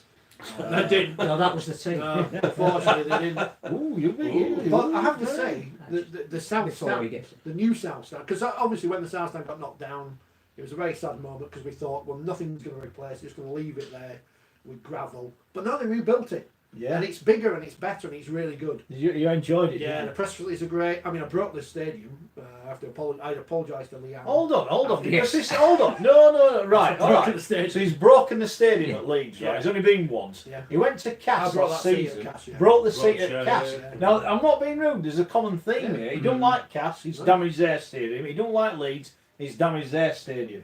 So where are you not going Well, next I'm off to week? Wakefield on Sunday, but you can't really damage that anymore, can you? Well, you might cause some We've improvement. got a new table. We've got a new table in the press box. Yes, you are. Hey, you see, and some electric points. And some electric So don't points, I knock know. it. It's improved. New table. Is it better than last year? Yes or no? Yeah. No, it's improved then, hasn't it? Yeah. What was I Now, saying? granted, we're starting off at 0. We've got to 1, but hey, So, yeah, it's better the than being at start 0. off at The Yeah, South Stand is absolutely. really good, and I thought it was a really good idea that they've got our friend Matt Horton and Danica Prim from the Rhinos women's team there at half time and after the match, analysing the match for the fans. I mean, they had a bloody hard job on Friday, didn't they? How do you Tough sell, I did turn to Matt. How long did that take? 5 seconds, I'm sorry. going to spin this one then. Yeah. I'll just say we got. How long did that analysing take? Quid off the beer after the match. How long did that analysing take? Well, Well, 5 they seconds. talked about the team being in transition. Took a while. Phil, about Tom Phil, Johnson saying Phil, you don't, should you, go to work. don't mention that, I'm telling you. Don't be telling me they're in transition. That was a positive. The South Stand is good, and when the North Stand's finished, the one concern is they've moved the good men and women of the press from outside the North Stand, which is full of all sorts of people, to the South Stand, which is full of the proletariat. So you get people going "Oh," all the time, and they did get it right once. In the game, they did call a forward pass right once. South Stand are learning. Have you finished? Yeah, oh, they've got those cups with legends on, and one of the people who helps us on this programme said she was going to bring in one of the cups and hasn't, because we're going to stick Scully's head on it, because he's not on one of them. Oh, he's going on one. No, Jeremy P cookies, but he's not. What's that? So it's like that's hilarious. Image rights. What's that? What's that, Image, Rich? You get these cups, you pay £1 and you can either take them back or keep them as a souvenir Oh, yeah. or visit, and they've got like Rob Burrow on and Danny Maguire and not you. Not you. Not So you. we're going to get one to stick your head on. Callum McClellan, but not you. On the subject of the cost of attending Rugby League games, says Nima. I'll have got your name wrong, I apologise. So for the pint of lager, costs more than it does at Ealing Trailfinders. Something wrong there. Is it near me, or is it Neve? I think it might be Neve. I think you might be right. So there you go, it's cheaper to have a pint in London, that there in London, the big smoke, than it is in Salford. That's the hipsters if we There you go. By the way, 2,500 yesterday from Hull at Huddersfield. Who'd have thought it's Sunday Rugby League and fans go? They took a load to Wigan last week. They took a load to Huddersfield this week. Who'd have thought it? Sunday Rugby League. What, 3 o'clock kick-off? Yeah. Who wants it? Who wants it? Everybody. Yeah, exactly. Everybody wants it. Exactly. Welcome to Things We've Got Wrong So Far. Go Here's on. Terry. Yeah. Pre-season, some pundits, including some on Forty20, were questioning Castleford's lack of recruitment. After watching the first 4 rounds, how do you think the panel think Jordan Rankin and Chris Clarkson's acquisitions are comparing, or is comparing, to the Rhinos' marquee signings? We'll come to the Rhinos in a bit. Yeah. Castle playing well. Well, I was worried about Castleford's recruitment or lack of, but they have brought in Clarkson, they've brought in Rankin since then, so they have improved slightly. But also, them players they were brought in as squad members. They are being played because of injuries. To Luke Gale, certainly for Rankin. If Luke Gale wasn't injured, Rankin would be. He would Well, they would have probably got in Rankin the 19, and then Clarkson, he was the squad player there, but they've got a couple of injuries again. But one thing for sure, both the players are enjoying the rugby league down at Cass playing with down at Power. For me, the big test for Cass is this week. Yeah. It's Warrington the first time that No Grant Millington. No, the first time they played one of the top sides. But I also think, I must have missed something here. Why are Warrington playing on Thursday? When they it's are on the the telly. team, yeah, but they're the team that are in the south of France on Saturday. Whatever happened to player welfare? Well, Do we only bring that card out when it suits? yeah, well, of course we do. All Yeah, right. Of course we do. Just checking. What do you So think? Warrington, who got back in the early hours of Sunday morning, have got to play Thursday. Yeah. That doesn't seem right to me. Well- But I do think it'd be a great game, and I'm really looking forward to seeing how Cass play against one of the top sides away from home. I think that is the test. We say it every year, and obviously there are some teams that are struggling at the moment, some teams who are overachieving. But I think you've got to get to Easter to get a fair reflection when most teams have then played a mix of other sides to see how they're going, how the new players have settled in at any club, whether there is a form crisis or... I mean, look at Hull. What, 2 weeks ago, hadn't picked up a win. Where was it coming from? Now all of a sudden, they're in the top 5. Yeah. It doesn't take a No, lot credit, to turn it around. credit where it's due. So yes, I get you need to now look at the teams at the bottom and have some decent analysis of what's going wrong with them. you need to pay credit to those that are playing well. But I still think it's too early in the season. We didn't get your thoughts last week on Gareth Ellis coming out of retirement. We thought it was a master stroke. What did you make of it, Gareth? Well, when I first heard of it, I thought it was laughable. Did you? I thought it was laughable, to be honest with you. But then, yeah, that's when I first heard it. But then the more you thought about it, you thought, well, first of all, He holiday. retired a year too early. If Oh, he yeah, had no, been he- offered that job, no. he would never have quit last We've year. had that, but also as well, when I saw the League Express a week before when he played in the reserves, I phoned me mucker up Crooks. I said, "Hey, what's all this about Gareth Ellis coming back? We what Pearson said last year about they're going to sack players and he's going to be bringing in big signings, he's going to be bringing in names, and also too Gareth Ellis is playing in reserves and he's on about maybe making himself available. But I think what Gareth realised is that." Even though at 37, people are saying, well, he's a little bit too old from there now, but he's still got appetite. And even when he retired, he was still playing. He was still playing quite rugby league. He was still Hull's best player by far. And I think he's proved that they've missed a worry, haven't they? And the hunger's back. He's missed it. What will he have done though? He's Going kept in the himself dressing room, in that's shape. guaranteed a The- 5% more. But the minimum proof off of the rest pudding of is that they've team. won the last 2 games. Yeah, You see, even because he's supposed to be the football manager, Gareth Ellis is not a suit man. Gareth Ellis is not a tie man.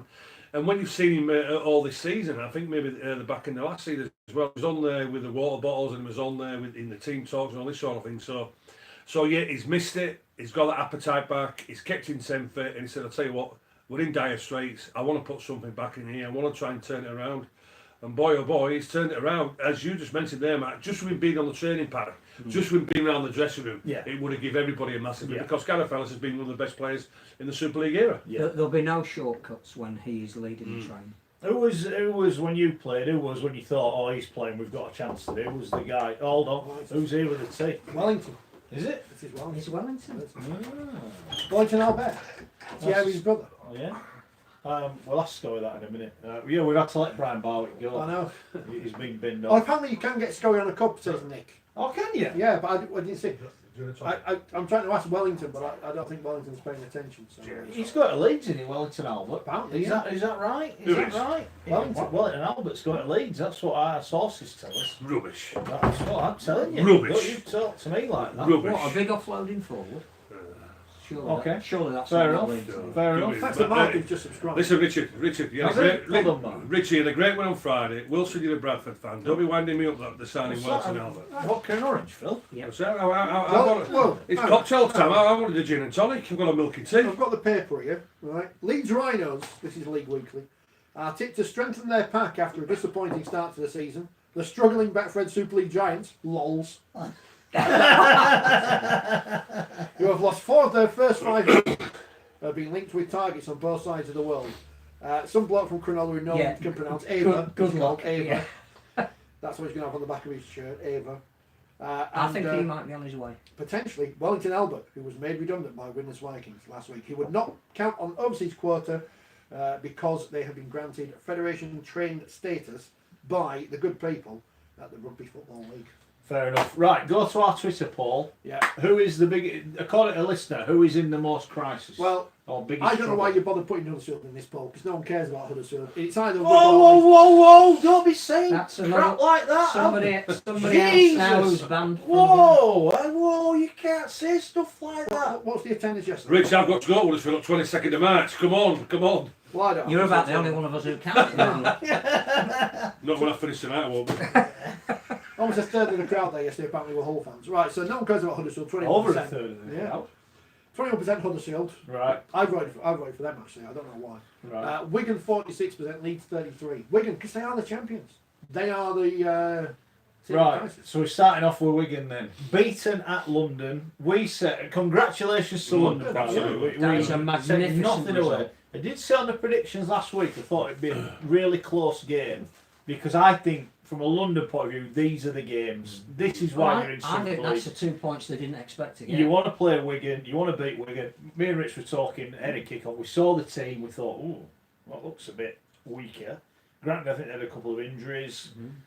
They've got caught with their pants down. Although, you know, fine margins, Escalade drops the ball. I tell you what, Gary, if you'd have passed that ball and Richard Shaw right had dropped that pass, you'd have Well, it was about. you'd have probably dug an hole and buried him on the field. PDRL, isn't it? We saw that. He kept giving passes. Yeah, so Escalade drops the ball, Dixon goes 95 yards, London win. That's sport, isn't it, Gary? You take your chances or you get beat. We've had that, and also as well when you look at it, as I say, let's take nothing away from London from there, and also they were 10-0 down at one point. Early doors they were 10-0 down, so it just shows you the sort of character and that belief and the confidence what Danny Ward gives them. There was no way made out. I wouldn't imagine anybody would have said London would have beaten Wigan yesterday. But what you got to do for London is not. And I say we all know the credit what we will give them, but it's just hanging in there, and they know if they can hang in there, and they get treated with disrespect like Wakefield treated, because let's not forget when Wakefield played them down there 5 weeks ago, they were leading twice by 12 points. So again, it's all about the attitude, it's all about the respect. Yeah, we were all quick to say, oh, they haven't signed enough players, but that is a team that is used to winning, is used to getting out of tight spots, that won some amazing games back-to-back to even get in the 4 last year. And is that actually their strength now? There's no two ways about it, because what Danny has said in pre-season, he said, listen, I'm keeping everybody here who we feel is good enough because they put us in this position and they deserve the opportunity to play at the highest level. Don't get me wrong, you know, they are going to get a couple of innings like Cass gave them last week and what. But I think that's the credit that we haven't given London, that the week before they were found out. Yeah, absolutely. Is that the mentality to turn though, that around they're seeing? in 7 days? They know they're going to get tucked up here and there. Yeah, they'll know that. Danny Ward he'll be, I won't say be frightened of going anywhere, but he'll know there's a risk they'll go somewhere and lose by 50. They know that, but also as well, you mentioned, you know, the Wigan left a couple of players out here. Ben Flower was resting this off, and that is just a total lack of respect for London. You know, so London would have looked at the team sheet and said, probably same as what I had thought. No, they've left it. It's like when Wakefield played Leeds on Friday. Cameron Smith at standoff. Oh boy! I tell you where we're going to go. We're not going to attack on the left hand side. We're going to go Callum Watkins and Cameron Smith. We'll talk about that. But the fact of the matter is, they didn't give him the respect. Whatever the attitude was, right. London. Absolutely sensational. But what I will say is, Mark, it's quite simple here now. There is massive problems at Wigan. And what I will say is, if Wigan under Sean Wayne were 10 up down at London, there is no way made Wigan would have lost that game yesterday. No way made. The problem is, where do Wigan change it in the short term? They can't do change it. You know why? Too much interference. Too much interference from the main man in Mr. Lennigan. Is it too much interference or is it too much cost cutting? Yeah. Well, whatever you want to call it. Who are they going to bring back into that team that is materially going to turn it around? And when you bring in a coach for a year, it undermines the stability. Well, what undermines? Hold on, you're right. But what undermines the stability is the bloke that's supposed to be coming. Every interview says, "Oh, I don't think I'm coming." You might as well have said, right, lads, everyone in rugby union. I'm thinking about taking a job at Wigan. I don't really want to. I'm thinking about it. So if you've got a job in the next 18 months, give us a ring and I'll come down. He might as well have done that. I think he wants to take the job at Wigan, but I think he wants some assurances from Wigan that their ambition in terms of recruitment off the field and on the field matches his. Right, I'm going to stop you there then, because we're led to believe, because Sean Wayne wasn't got rid of to get in Sean Edwards, the reason that he went is because they wouldn't fund what he wanted funding in terms of backroom staff and things like that. So if they're not giving it to Sean Wayne, why should they give it to Sean Edwards? Well, is that one of the key things that's happened in the week then at Wigan, which has kind of gone under the radar, is Steve McCormack's departure? Don't know. A key member of the backroom staff there for donkey shoes. I don't know. I'm just looking at it. I think there's other issues. I just think there are two things that they need to do very quickly. One is to publicly come out and say what the future is of George Williams, and if he's going, fine. Well, they're selling. Well, all right, Phil, they're a selling club. What do you think they're going to do with it?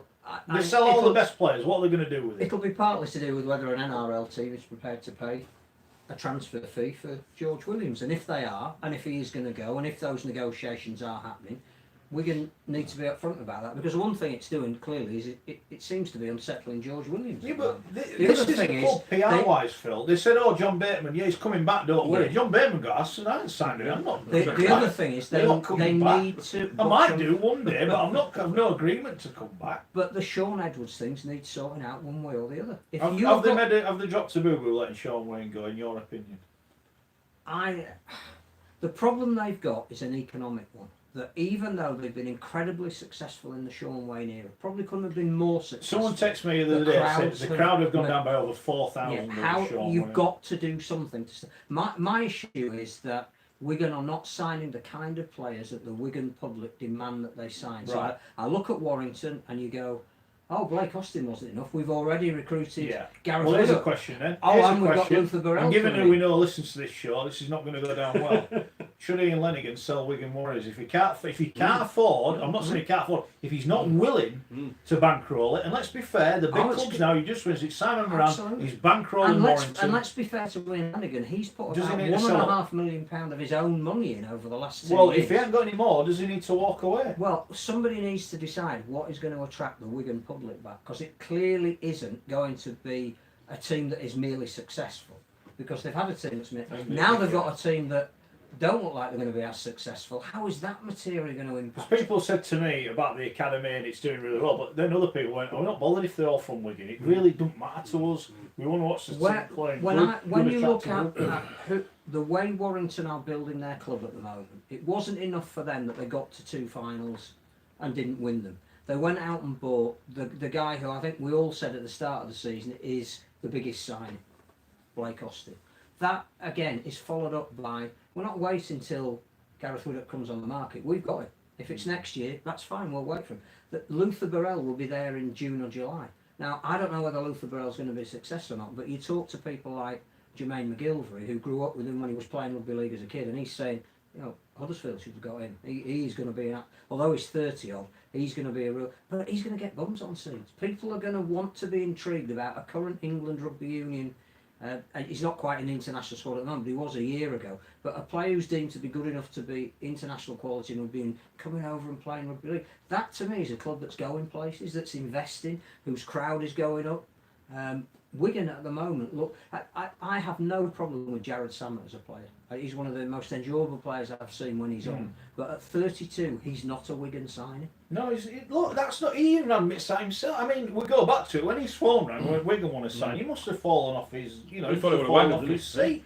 Thought it would have wound up, but I'd say the miss. You know, they went for Jackson Hastings, but they didn't get him. Now, I don't know too many targets over the recent past that if Wigan really wanted, well, they would have got him. You go back to Widdock. From what we understand last week, Ken Davey, and this is, we've got this on good authority, Ken Davey made a monumental offer to Gareth Widdock. A massive because he's a local. And he turned it down. Turned it down and go to Warrington. So Warrington have gone, name your price, we're paying it. No messing. If they'd have wanted Jackson Hastings, they'd have got him. They wouldn't have gone, oh.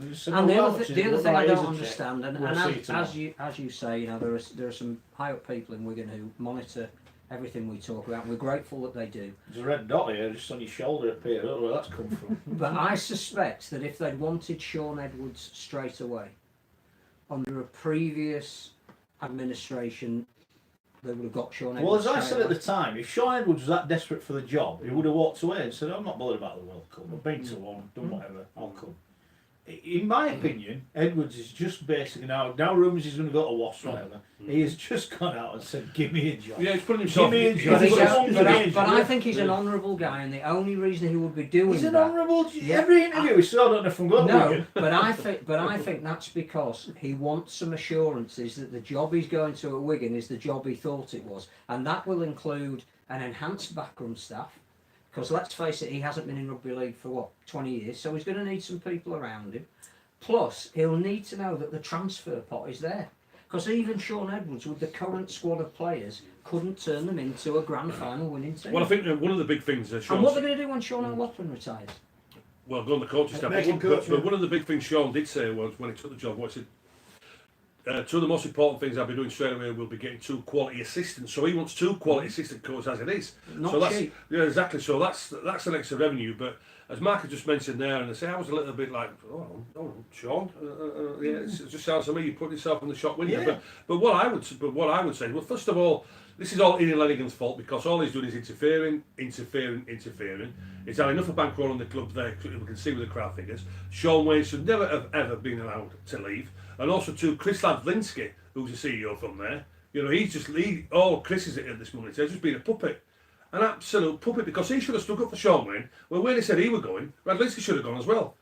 Right. He should have gone. He should have gone as well out of loyalty to Sean Wayne, because Sean Wayne over the last 5 years has created that club as what it is. All right, the style of play were questioned. As I say, we've all questioned that, but last year he changed that from there, and we all know the results what he's got. It's as simple as that. But also too, the quality is not there. The interference what Lenigan is doing, and also as well from George Williams' point of view, I agree. We feel it needs sorting out from there. But what I will advise George is quite simple. Listen, mate, leave the NRL alone, because you will get absolutely crucified out there. You're not good enough to play that competition at that level week in and week out. It's not good enough. Wow. Okay. Fair enough. Steve says Wigan would have been better off signing Brough. A lot of teams would have been better off signing Well, Brough. I want to ask that question about Leeds recruitment, and I think if you do, as we say this all the time, you do a league table based on recruitment. Huddersfield are at the bottom. We've spent the last 2 years questioning their I think recruitment. it numbers as well at Huddersfield. You know, we had a debate about Huddersfield. Was it 2 or 3 years ago? Yeah, Where they cleared out, 7 didn't they? players They were cleared allowed out, to leave, yeah. and they signed. 2, I think. So they've not filled that gap. No. No matter who they signed, they haven't got enough numbers. So Wigan, their recruitment's been poor. They're down at the bottom. Leeds, all right, they've gone out and spent money, but that doesn't mean is it the money that they've spent well. Well, come on, I want to finish off on Wigan, because people were tweeting, "Oh, you've gone too early," so blah blah blah. If they, I think they will get the 2 points back, right? So it could all change. The 2 points out of the ladder, but the facts are, right, they are, as it stands, 8 points behind the leaders already. Do they have to win on Friday night? Because Having said Huddersfield. earlier in the season, earlier in the programme, that you've got to get to Easter to really assess teams. If Wigan were to lose at home to Huddersfield on Friday night, Well, are problem they in is, serious the trouble? problem is that if you get too far behind and you're chasing, then you can't be resting players at the end of it. So when, as we've seen before, you know, the teams in the top 4, top 5 it'll be this year, we said, well, we won't play this week, so we're in the 5, so we're all right. If you're knocking on the door trying to get home tie, you can't be leaving players out. They've got to start winning, and people go, you've written them off too early. What we said this time last year, and they won it. They went on a magnificent run of form last year, which at this moment, But they had I don't think they've got They that. had in them. Sam Tompkins, who was playing out of his Well, skin. they've lost the best they had 2 John players. Bateman, They've lost the who best was 2 arguably players. man of steel, even though he didn't get it. They had Ryan Sutton, an unsung hero, the kind that every team needs. Yes, they bought in Zach Hardaker, but that's with him not having played for 16 months. That was always going to be a risk, him getting back up to full speed. Well, they haven't replaced the core of the people that got them the success last year. Cameron's mentioned Hardaker. Wigan also signed Hardaker and Greenwood. Why is this being ignored at top signings? Well, not saying they're not, but they haven't replaced the players they've lost. Yeah. They already had a fullback who's very good. And Greenwood signed last season. He was part of your grand final winning team. And So one- you can't one say of- you've signed him again. You signed him last One year. of the issues with signing Hardaker has been that Escaray has become a lost soul. And there were periods last year where Wigan fans were telling us that Escaray was their best player. Interesting. Very interesting. Paul is a London fan. Was at the game. Great atmosphere. Great win for us. My 6-year-old girl is now a lifelong fan. Brilliant. That's what we Brilliant. want. Well, that's good. Enjoy the season. Enjoy the ride. There'll be a few bumps in the road. It won't all be as great St Helens on Friday. That'll be one as of the them. weekend. But, you know, you never know. Right, yeah. You never know. 2,500 there as well, which again is a Sunday afternoon rugby league. Who would have thought? But a good crowd. I just think they've won 2 of their 5 now, and 2 at home as well, which is always good if you win your home games. But just keeping their heads above, Oh, you yeah, know, not absolutely. drown. It's not like they set at the bottom. We're going, oh yeah, they're getting relegated. But They you know may what? well get relegated. Well, We don't London, know. well, London have beaten Wakefield and London now, so that'll tell everybody. Wakefield and Everybody- Wigan, yeah. Yeah, it's, Wakefield and Wigan have gone down there and got beaten. So that just tells everybody. Everybody going down to the Trailblazers, whatever they call it. Everybody going down there, they've got to go with the right attitude, because if they don't, they're going to get turned over. Don't matter who you are. You're going to get turned My over. only worry for London, again, is the same as it is for Salford and Huddersfield, is the squad is thin. And over the course of a very long season, if they got half a dozen injuries, I wonder though, and I It's gonna be questioned it tough. the other way. Oh, they haven't spent as much money. They've got a lot of cap space, and we know David Hughes has got money. They've got the TV money. They have. If they need to, they can They go could out sign and say, Anthony "Well, Gallagher. we'll go buy him. We'll sign him. We'll have him." Stay in So the there league. is a little bit of wiggle Yeah. room for them, and I would be interested to think if they're in with a chance. I think David Hughes will. They will may do invest. that. I agree. Yeah, I think Well, he'll why say, not? well, if we've got a chance. well, let's because sign him. because if he stays up, he's got another 2 Hey, million Mark. coming next year. Mark, one thing for sure here. When you look at it, London, for what, the rest of the season, you would say they can win 4 more games, right? So that's 6 games. Can you see Huddersfield winning 6 games for the rest of the season? Well, That's the question. Well, they play each other, don't they, in a few weeks? And I think if London do win that game, And is that London or I don't know. Huddersfield? We'll have a look in a minute, Wherever. But I reckon London have got another 4 games in them. They will win this year. Have Huddersfield got 6 wins in them? I don't think they have. Runs on the board. That's what London. I don't think they have. Huddersfield, they should be very, very worried, I'm telling you. Because they are garbage at the moment. Well, Absolutely they are. They've garbage. lost 9 on the spin now. They're garbage. My See, sources say. they've overtaken Hull now, haven't they? Because Hull, up Well, until they're a the couple new of weeks Hull. ago, were rubbish. But now they're good. Well, they've lost 9 in a row, and that is a concern. And their coach as well yesterday was brutally frank about their performance in the second half. So it should be. He's now, you know, So it should, because he's he's under not- pressure. but he's not trying to soft soap it. He is actually saying, "I have a concern," and that will be a worry. He said that in week 1 when Salford took him up. Said, "Look, we know how to deal with that, and we haven't dealt with it. Then we haven't dealt with it again, and we've carried on not dealing And with it." as my learned friend at the side of me will tell you, that halfbacks are the most important people in your team. To lose Brough and then allow Rankin to go, is that one of the poorest decisions on the start of a Well, season? can I ask you, right, here's a brutally honest question, right? If we were allowed to say to Simon Wolford, right, Simon, this is your squad. Go through it and tell me, if you were coming in now and you could sign these players or get rid of them, what would you do? There's going to be a lot of players he don't even want in that club. And this comes down, we've mentioned it for the last 2 years. But he's not the only Their coach recruitment over the last there few years. has been horrendous in that club. Well, who's to blame there? And now, well, there you go. Mr. Potts. Mr. Fuelless. Potts himself. Fuelless Exactly. is the problem. And I'll say it, you know, I'm already, well, threatened with violence if I go to Huddersfield again. I'm not right bothered. But the point is, the recruitment's terrible. And you know, and we go on, we mentioned London, right? London, to a man in that dressing room, will be prepared for it to go to the last second of the Correct. last game Yeah. to save themselves, because they know what they're in for. They're not, no illusions of grandeur, we're going to be in the top 8 or whatever. They're going, right, we're going to be in it till the end and we'll keep going to the end. The mindset of Huddersfield, oh, well, we've avoided relegation last year, everyone was saying how bad it was being involved. Well, it can't have been that bad, because they clearly don't give a damn, some of them. The performances are turning in at the minute. And I think that's the problem. I think they're dreamwalking into the championship. And they might get lucky this year, but I tell you what, they need to turn that squad over big time. There's some very good players. No one's saying there are not some good players there. There are some very good players. As But the there's not enough of the sacking of Foreman had a big say in this. I Because genuinely don't know. Well, he had loads of respect from the players, didn't he? You know, when I, he scored in sharp I before think Wolford. more than that, when you lose Danny Brough, you decide to let Jordan Rankin go, and you've lost Ryan Hinchcliffe. I think once all your generals leave, the people who are massive behind the scenes because they bring that level of professionalism. I mean, as soon as Hinchcliffe retired, straight back to Melbourne. They had absolutely no hesitation in bringing him back, because as on the coaching staff, because they know what he can do and what he can bring. To not replace people like that is if they've got all this money to throw at Gareth Widdle, allegedly, then presumably get 3 really good players in. Yeah. London's go. next few fixtures, they play Huddersfield twice in the space of a month. Saints and Leeds away, so Leeds obviously 2 points next week. Then Hull and Huddersfield at home. The Huddersfield game's on the 31st of March. Warrington away, Catalans at home, then Huddersfield away on Easter Monday. So within the space of 4 games, they've got Huddersfield twice. Those could be massive games. I mean, look, Huddersfield might win them both and be Mate, they sailing could up do, the yeah. table. Yeah. They're losing both. Questions have got to be. I'd love Again, to ask I'm not- Simon Wolford off the record.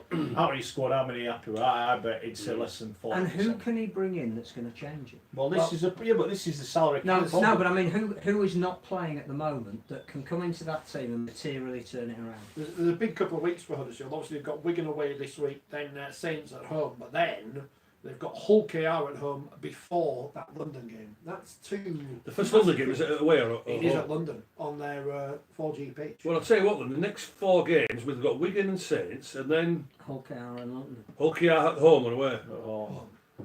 You wouldn't say that, but well, I'll tell you what, that could be falling the bounce. That could be falling the bounce Well, the way you just Hulkier said, playing. when are they going to win again? Yeah, You know what I mean, they've got a Wigan. 2 teams in crime. One of them is going to be stuck potentially on They're 0 not going to points. beat Wigan on Friday because they'll get a reaction on Well, I Friday. think. And then St Helens, well, we know how well St Helens are playing. So then Hulkier at London. I'm saying here, can Huddersfield for the full season now? Can they win 6 games to keep in the Super League? I don't think they can. I don't. We've mentioned Huddersfield, we've mentioned Wigan, and I mentioned him earlier, and this is the question. at one point, one of these clubs is going to be desperate and are going to need a player, and there's a player out there who's available, who's a free agent. Well, in The Albert. who is- not Will Albert. who is the man of steel. Right, okay. Ben Ben Barber. Barber. Right. Okay. One some point, someone's going to push that button and ask Robert Elson the question, because one Well, club, Robert Elson didn't rule it out, did he? one club's going to get desperate. It's going to happen. Well, I don't think he's the answer. If you Yeah, he's not the answer for Huddersfield. What would he bring to Huddersfield as a fullback? What would he bring? Was he better than what they've got? Well, you say, yeah, but what would he, Well, what he's would he better bring? than what they've got, What so would you've he answered the question So yourself. Well, what would he bring? They also lost Playing Jake inside like Mayman, that. didn't they? Who was their leading strike threat, who they've not replaced. Who's Well, that, we Phil? said there's Jake no. Mayman. Well, to be fair, I think this is no disrespect to Jake, but it was No, only no. injured more than he played. Yeah, fair. yeah. And they were paying a But- lot of money for him. But you could put him in the team and say we're going to score some points if we can get this bloke He's a the fair ball. player. He's a good player. We do say there are no players out there. He's a player. Who's It'll out there. happen. Yeah, I'm right. I'm with Rich. It'll happen. There's plenty of Someone will them. go for him. You know, it's, That's the question. It will do. I Not the I show. can't see it. I've not heard about these.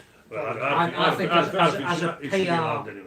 PR wise, I don't think it would be anything other than backfiring. on Yeah, them I agree. anyway. I don't think he should be I allowed, don't think you know. supporters want Ben Barber in this competition. I don't even think supporters of the club he would go to will be. I think you'd Well, be, they'd rather I think be you'd be Super League surprised. or the I think Championship. you'd be surprised about that. Andy says Rangy Chase. He's coming back soon. Yeah. He's another one. He is. But again, we're back to the argument of morals, and we don't know where the morals are because they make it up as they go along. They do. They Um, do. Is it time to press the button once again and bring back a popular feature? We've been on Twitter for 5 years, by the way. Yes, I saw that. Yeah. 5 years. Yeah, which is amazing because I thought we were Happy only birthday, on from last lads. August, but Yeah, no, apparently 5 not. years. 5 years. Yeah. You don't seem a date. no. 5 years. So nothing's changed in that time. No. We're in the same place, I'm sure. Just a different wall we signed for. Yeah. Welcome back, Leeds in crisis. Hey, You know, I'm surprised it took you an hour and a half. Oh no, we've got to. I'm surprised it took you an hour. Why did it took you an hour and a half? In my pre-match preamble thing. Could we start by just praising Wade? Well, we're great, aren't we? Well, we've already done that. No, That's why I and, wanted to and do it. that even Chris Chester acknowledged that was one of the results in his tenure, and that the way they played for 65 minutes was as good as we've seen this season. After that first 10 minutes, when I thought, oh no, Leeds are back. And once Wakefield got in front, never concerned, because they had nothing thrown at them. How much Nothing. time and space did Leeds give Jacob Miller? Who We walked through the defensive if it was Luke Thompson, but about 20 stone lighter. everybody was talking about the influence Danny Brough has. I think it's made Miller already a more influential Because player. Brough takes the pressure off him, Yeah. because Brough does what he wants to do. And then But Miller can who can just run and see things, is a different kettle of fish this year. Okay. But great hair as well, then. Here's a question that I've got then. Yeah. And we said this. Wakefield have built and built and built. Mm-hmm. I think, and I said this at the start of the season, despite my criticism of Brough last year, I said I thought it was a great signing because he's got a point to prove. Yes, He's got a cause to fight for, for this and year he's for fighting certain. it. Yeah. And he's going to win them more games than he costs them. So he's a great signing. Is he going to get picked for Great Britain? I don't know. Craig Kopchak is a great signing, right? Adds quality to what they've already got. My question is, Leeds needed a half-back. They've got Lawler here. I'm unconvinced by him at the minute. Would Danny Brough get in the Leeds team now? And Craig Kopchak certainly would get in the Leeds team now. So why have Leeds gone out splashing cash when they could have actually got two players right on the doorstep that would have improved their team? So why have they done that? And here's one I'm going early with this one. Is Kevin Sinfield doing a peacock? Peacock went to OKR, got them relegated. You can't, however you dressed it up, he was in charge, they got relegated. And Kevin Sinfield's throwing money around, and as I understand it, players not happy, players being cut adrift out of the squad, not welcome in the squad, disillusioned, want to leave the club. We're probably told players are free to go because they need to try and turn over some salary cap. I don't think it's a happy camp there, and I think Kevin might be partly to blame for that. Well, one thing for sure, mate, is I'm getting fed up with this word, we're in transition. Right? We're in transition. This is Leeds Rugby League Club we're talking about, right? Just had a £45 million stadium, right? So we're in transition, right? And if Leeds are in transition, I would understand it if we were playing 4, 5, 6, 19, 20-year-olds, right? Well, let's just have a look at the side. What played on Friday night? Lauhia, international. Briscoe, international. Watkins, international. By the way, as well, Callum Watkins, for me, I think the pressure of the captaincy is playing on him. I think the captaincy should be taken off him. Hurrell, international. Ash Hanley, first team player. Cameron Smith, first team player. Myler, international. Pettigrew, I don't know what he is.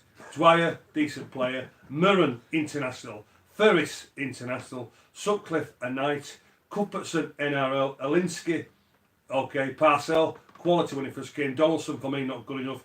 And Singleton, yeah, decent player.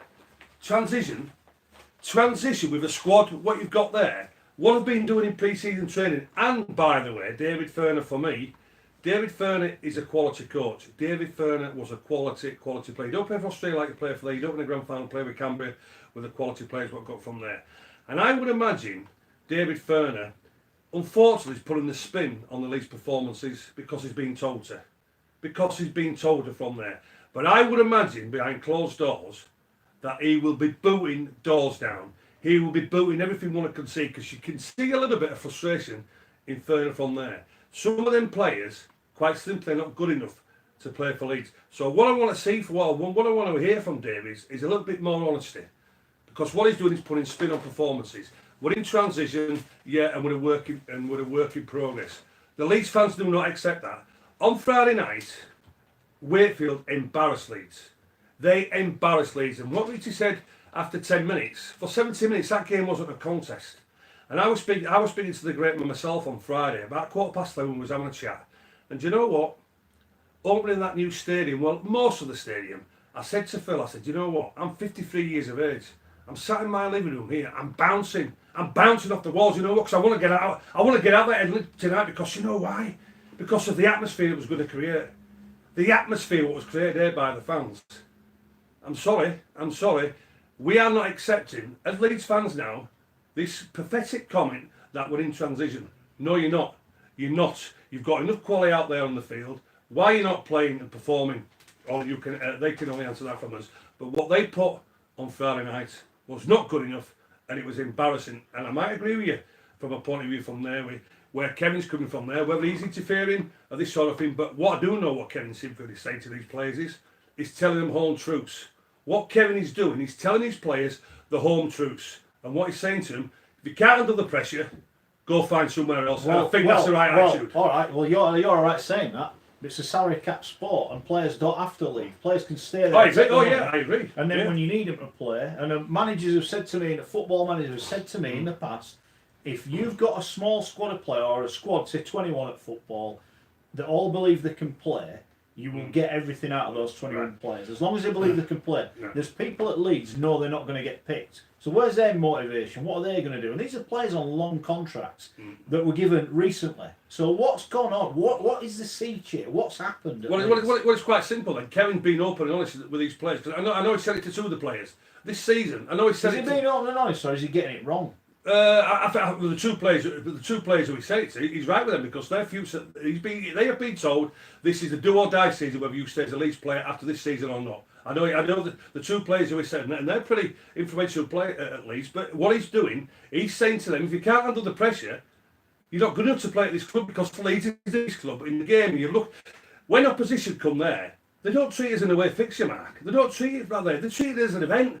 They love the facilities. They love the atmosphere. So this is what the pressure of the Leeds players have to handle. And what Kevin's finding out now, and he's finding out from the players, that they can't handle this pressure. So I'm sorry, but they've got to move on. But I'm not accepting. I'm not accepting this ridiculous situation now where we're saying we're in transition because we're not. Rich made this point last week, and he said, "I've basically just gone out and bought 3 good players and put them into a poor squad. Should they strengthen the squad? Have they gone too early with their marquee? Should they have gone right? We'll buy 6 players that make us a better squad altogether." What I think is surprising, and it was justified, and I don't blame the player himself, is that they brought in Callum McClelland, who I think is probably just about ready to have a shot at first team. Well, you said at the start we said he won't play, and he ain't going to play, is it? Well, it was a very good opportunity to play him on Friday But what does that say to him, though? Well, exactly. Now, we don't see him in training. I watched the under-19 game on Thursday night. McClelland clearly is a class of. Well, he's highly rated. So the question is, why didn't he play? And I would, I hear what you say about Cameron Smith, and it's absolutely no doubt that we went in a press conference straight after, and the first thing that Chris Chester said was once we saw Cameron Smith was playing at standoff, we targeted that side that he would be defending. The kid made 40 tackles. I'm not sure he could have done a lot more. Yeah. But clearly, he is not a standoff. He's a very talented player. So the decision to play a youngster out of position against two of the most experienced. And why? I don't know if he did. I haven't seen the game, but why did he not, when it was clear they were getting done? Why did he not say, right, put Lola here back and we'll put someone else at This is what I fullback? was going to ask. Nick's asked the question, and it's a fair question. Lola here's a 6. Yeah. So you play him at 6. They've got a full back at the club. Yeah. That's Can't what get. they've got. Oh, he's here. He's What? fit. He's here. He's He's playing for there. Fev. Yeah. He's there. He's playing for Fev. So why wasn't he playing number Yeah, one? but also as well now. He needed to gain some fitness, having been out. Yeah, but also what people are saying now is that Lola here is not a 6. He's a better full-back. So if Lola here then decides to say, do you know what, I want to play full-back instead of 6, what the hell are they going to do then? Because we'll be the show, they ain't got a scrum half. They ain't got, and I'm not going to go on about him anymore, but they ain't got a scrum half. So if they don't play Lola here, what's going to happen? 2 weeks ago. All of the players that are in transition because they're new to the club, and it does take a while, certainly for overseas players, to get familiar in their surroundings and with their teammates. There is naturally an element of transition. Even Lachlan Coote is in transition at the moment because he's not yet fully au fait with what St Helens do and play. But Leeds had an off performance this week. The players that you're saying aren't cutting it are the ones that you were praising the week before at half time at St Helens. There has to be that element of balance. Right, so where's the consistency in the performance? Well, there isn't any at the moment, but there was going to be a period of time at the start of this season where it took a chance. What I would say is, I was surprised McClellan didn't play on. Right. So what I praise 25 minutes performance against St Helens. Right. They've not put an 80 minutes in it. So in the second half against St Helens, they didn't score a try in 40 minutes from there. But, right. So what I'm saying, you were saying they up until this week they were getting better every week. Yeah, they were. Yeah. So they've had an off week. Off week, it was an embarrassing week, Phil. No, well, it was I think an you embarrassing need to factor week. into that how well Wakefield. I mean, we haven't mentioned Matty Ashurst yet, who I thought, had he stayed on for the full 80 minutes, would have been a candidate for man of the match. Everybody in that Wakefield team made a contribution. It was almost like clockwork, but they've been building that. How easy did Leeds make that performance for Wakefield? Well, again, one thing we haven't spoken about, which didn't make any difference to the result and shouldn't have done, because Wakefield were clearly a much better team. We need to decide what we're doing with obstruction again at the moment, because it's suddenly become an issue. Had it gone to 24-16, it might have been a different game. But Leeds didn't deserve anything out of that game. But for 4 weeks away from home, they were building. For the 5th week against a very, very good team who were completely underestimated by anybody outside of Wakefield, they weren't good enough. They've got a real test now over the next 2 weeks. It was interesting in the press rooms after. I enjoy listening to the coaches because they teach you things. Because I'm just some bloke who goes and says, this team scored a try, and then this other team scored a try, and then they're winning. And Chris Chester was talking about Ryan Hampshire, and on record on this programme, I think Max Jarrett's the best fullback at Wakefield, but he's playing at Newcastle at the minute. Because as Chris Chester explained, the fullback in his system is almost another halfback. So Ryan Hampshire fits perfectly into that, and now I can understand. And that's what he also said about Leeds picking a second rower at standoff. That's where they knew they'd have Cameron Smith, I think, is well worthy of a place in Leeds 17. Oh, he's well worthy of playing in the back row, absolutely. Yeah. But why chuck him under a bus? So we're going to see McClellan this week then, or what's going to happen? I suspect it depends on whether Jack Walker's fit. Because if he comes back, Lola here goes back to 6. I think a lot of it is about building partnerships, and that again is. It's interesting that having had the Lola here, Myler, and them getting better each week, you then break that up. Brilliant comment from KPW here, who is a Wigan fan. Transition is a retrospective term. Until Leeds improve, they can't call this transition. It's just a decline. Leeds in decline. Leeds in decline. We'll get those t-shirts. Well, and also I think what needs to be factored into it as well is Leeds aren't in decline. They're where they were last year. Yeah, well that's the thing. So So they were an inferior team last year.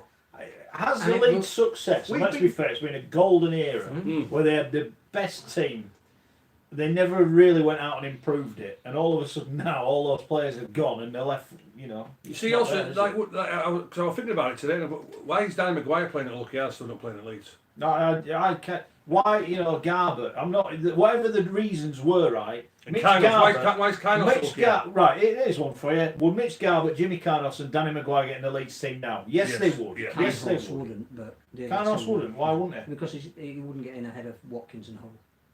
So he couldn't play in the back row then? He wouldn't play in the second row? I don't think so, but and he's a fantastic squad player. But I can see. Hey, I tell you what, Kainos would have done a better job at number 6 defensive wise than what Cameron Smith would have done on Friday night. So the point is, I'm with you. The recruitment, retention, players getting long-term deals. Then told the year after they're not what they want to get rid of you, or we're trying to get rid of you because we want to get someone else in. What is the plan? What are they going to do? Why are they getting rid of fringe players? Which is that really, just to get some more money in? Yeah, so they can go and sign a big prop forward from Cronulla, whose name we cannot pronounce. And just to So are we definitely getting him, are we? I think he's so on it his says in the way. paper.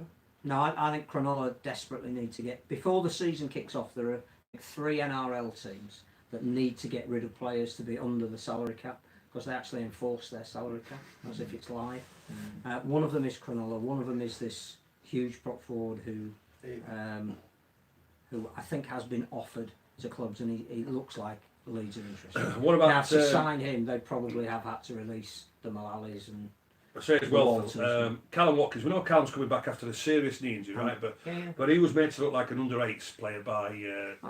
I'm not sure that's fair. Well, he was on Friday, but he's not fully fit. Well, that's what I'm saying. Well, why is he playing then? So what I'm saying because unfortunately, without reserve grade, the only way you get fit is by playing. So Phil, what I'm saying is, he's going to get fitter quicker by playing at the top level. He's had 4 really tough games, and clearly he wasn't the only one. It's taken a fair bit out of him, more than they would have known, and Tupou exploited that. So what I'm saying is, Phil, he's not fully fit. He's lacking confidence, right? But also as well, the captaincy is that a burden for him? Should that be taken away from just to relieve the pressure? I'm not even sure that captaincy these days is an issue. Oh, it is. I'm not sure that it is. I think he's hugely respected in the. What do you make of Trent Merrin getting Simbin in here for dissent? With the ball in hand. It's not acceptable. It needs to be better. He was frustrated, wasn't it? But he was, but you need to be better. When your team's not it. plying well and you've been signed as a leader, you don't set that example. Can I ask a question? Right, and this is coming from a portly gentleman on a team of rather portly gentlemen, yourself explained. Oh, with 46 caps. Trent Merrin, is he looks like he's carrying a bit of timber. Is that a fair comment, or is that how he always looks? And forgive me, because I don't watch the NRL all the time. Well, I think just looks as though he's carrying a bit of... Also, if you were a horse, you'd say he's carrying a bit of confidence. But also as well, mate, because a few Leeds fans said it to me a week or 2 ago when he mentioned he wants to finish his career in the NRL. Interesting statement that one. Well, that's it, because he signed a 4-year deal at Leeds, which will take him to 33 years of age. Is he trying to say, I want away from it, I want out of this, I'm not enjoying this, I want to get back to I don't know, I'm just asking a question. No, but what I'm saying is he putting it all in for Leeds? Yeah. Is he putting it all in? 30 tackles. Did he hurt anybody? You'd have to ask the people that he tackled. I just don't know, but I just thought that was really poor. I think what I agree, and there is no excuse for that. What people forget is that some of the greatest players who have come from overseas have needed time to settle. Oh no, I get that. I do Leslie get that. Vainicolo is the classic example. Yeah, I'll never forget driving up to Odsal and seeing, before he'd even played a game, all of the posters about the volcanoes about to erupt. He came having had a season virtually wrecked with a knee injury his last year at Canberra, and it took him a year. And there were Bradford fans saying, I don't know why we signed this bloke, I don't know why he's the poster boy. You talk to people now about who is one of the greatest wingers that ever played in the Super League. You know, Matt Gidley, unfairly compared to Jamie Lyon from the minute he arrived. The first season he was at St Helens, virtually every St Helens fan said, I don't know why I've signed this bloke, he's not the same as league as Jamie. By the time he went, they were crying that he was going. They're 5 games in, 4 of which have been against the top teams from last year. Yeah, but if Leeds want to be a top team, Phil, they've got to win some of these but games. There has to it's alright saying, we've lost at Wigan, we've lost at Saints. You can't then get pumped by Wakefield at home. No, but they've got Wakefield twice away. The telling factor for Leeds this year will be, can they go to Wakefield and pick those points back up? And by that time, there'll be no excuse about new players coming in aren't yet fully acclimatised. They'll be telling Fats going to Wool on Friday night. Never mind going to Wakefield. Happy camp. Great point from David. I want you to put this to Phil. So Philly's happy Golding is getting match fit at Fev, but Watkins getting match fit in the Leeds side. What's the difference? Yeah, what's the difference? I suspect that it's, for whatever reason, Ashton Golding's face doesn't fit at Leeds at the moment. Yeah, exactly. Signed a new 5-year deal 2 But years ago. you would have to ask Kevin Sinfield and David Furner why that is. I think Callum Watkins, the way he certainly played against Salford, the way he played for most of the game against St Helens, it looked like he was getting his fitness back. It seemed that last Friday caught up with him a bit. People very much enjoy. But he is a world-class player. Can I just answer Ian's fault? Can't you all give Wakefield some credit? We Yeah. show the first 15 minutes was all And the about first thing I Wakefield. said Yeah, before Wakefield we was talked about sensation. Leeds all about was how good Chris Wakefield Chester. was. So Wakefield embarrassed Leeds, so yeah, Wakefield were outstanding. So Don't begin absolutely. that. Yeah. Go on, what do you say? We've got Sorry. to listen to other podcasts. Leeds, people enjoying the fact that Phil's back to defending indefensible. It's like listening to fighting talk. That's what I'm here Yeah. for. We've missed it. That's what I'm We're here for. too easy with Scott. Captain Gibbers. It wouldn't be the same programme if you couldn't do it. I know people have said that we've talked about Leeds too I'm much. going to go but easy on them vodkas. one final point on Leeds, possibly.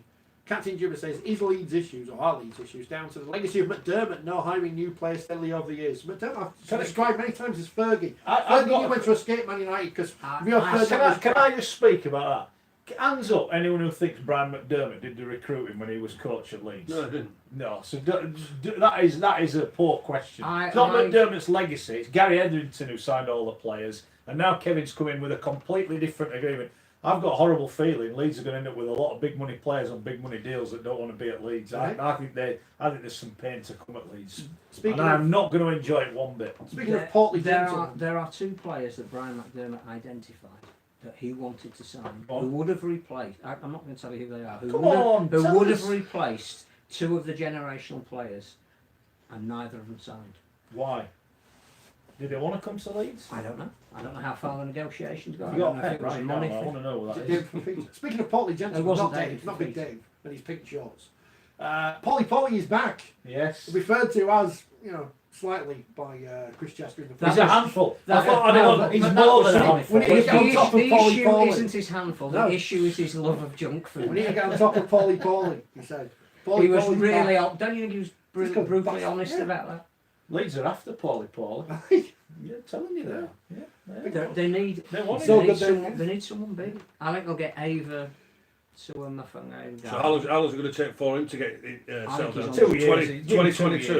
A couple of games at fair. Well, can I? Because Because they're not fit, why don't they just sit a fair? also- You can have him. You've only Yeah, played the first half. But and also, not well, the listen. We've gone about the overseas players. It take time to settle in. Take time to settle Which in. is true.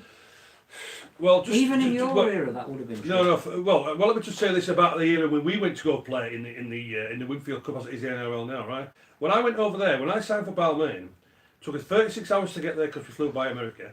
Arrived there the Saturday morning, 8 o'clock. Got picked up, taken to the hotel. Keith Barnes said to me, "Score you 45 minutes to settle in." We called a training session because we're playing Canberra tomorrow. You're in the reserve grade side, so I did a training session. 4-hour journey down to Canberra. Played in reserve grade for the full game, then played 20 minutes for the first grade, and maybe debut the week after, right? I wasn't the only English player to do that. There was myself, Lee Crooks, and Andy Gregan, and Joe Lydon, and all the players who went down there, El Reno, eventually, right? One thing for sure, if we didn't settle in straight away, very quickly, we would play in reserve grade. And if we didn't settle in very quickly and we weren't doing reserve grade, we were on the next plane home because you weren't good enough. So one thing for sure, I don't buy into this rubbish of settling Stop in, banging on the settling in desk. different cultures, working surroundings. Let me tell you this at Leeds Rugby League Club. How good are them surroundings? They'll be living in the best places. They won't be living in Belial or Middleton or Beeston. They'll be living in North Leeds or this sort of Wearing thing. a They've got the dressing best. gown, getting They've got the their best. tracks They've up got the 6 best o'clock in the facilities, training facilities. They'll have the best food. They'll have the best cars. They get looked after.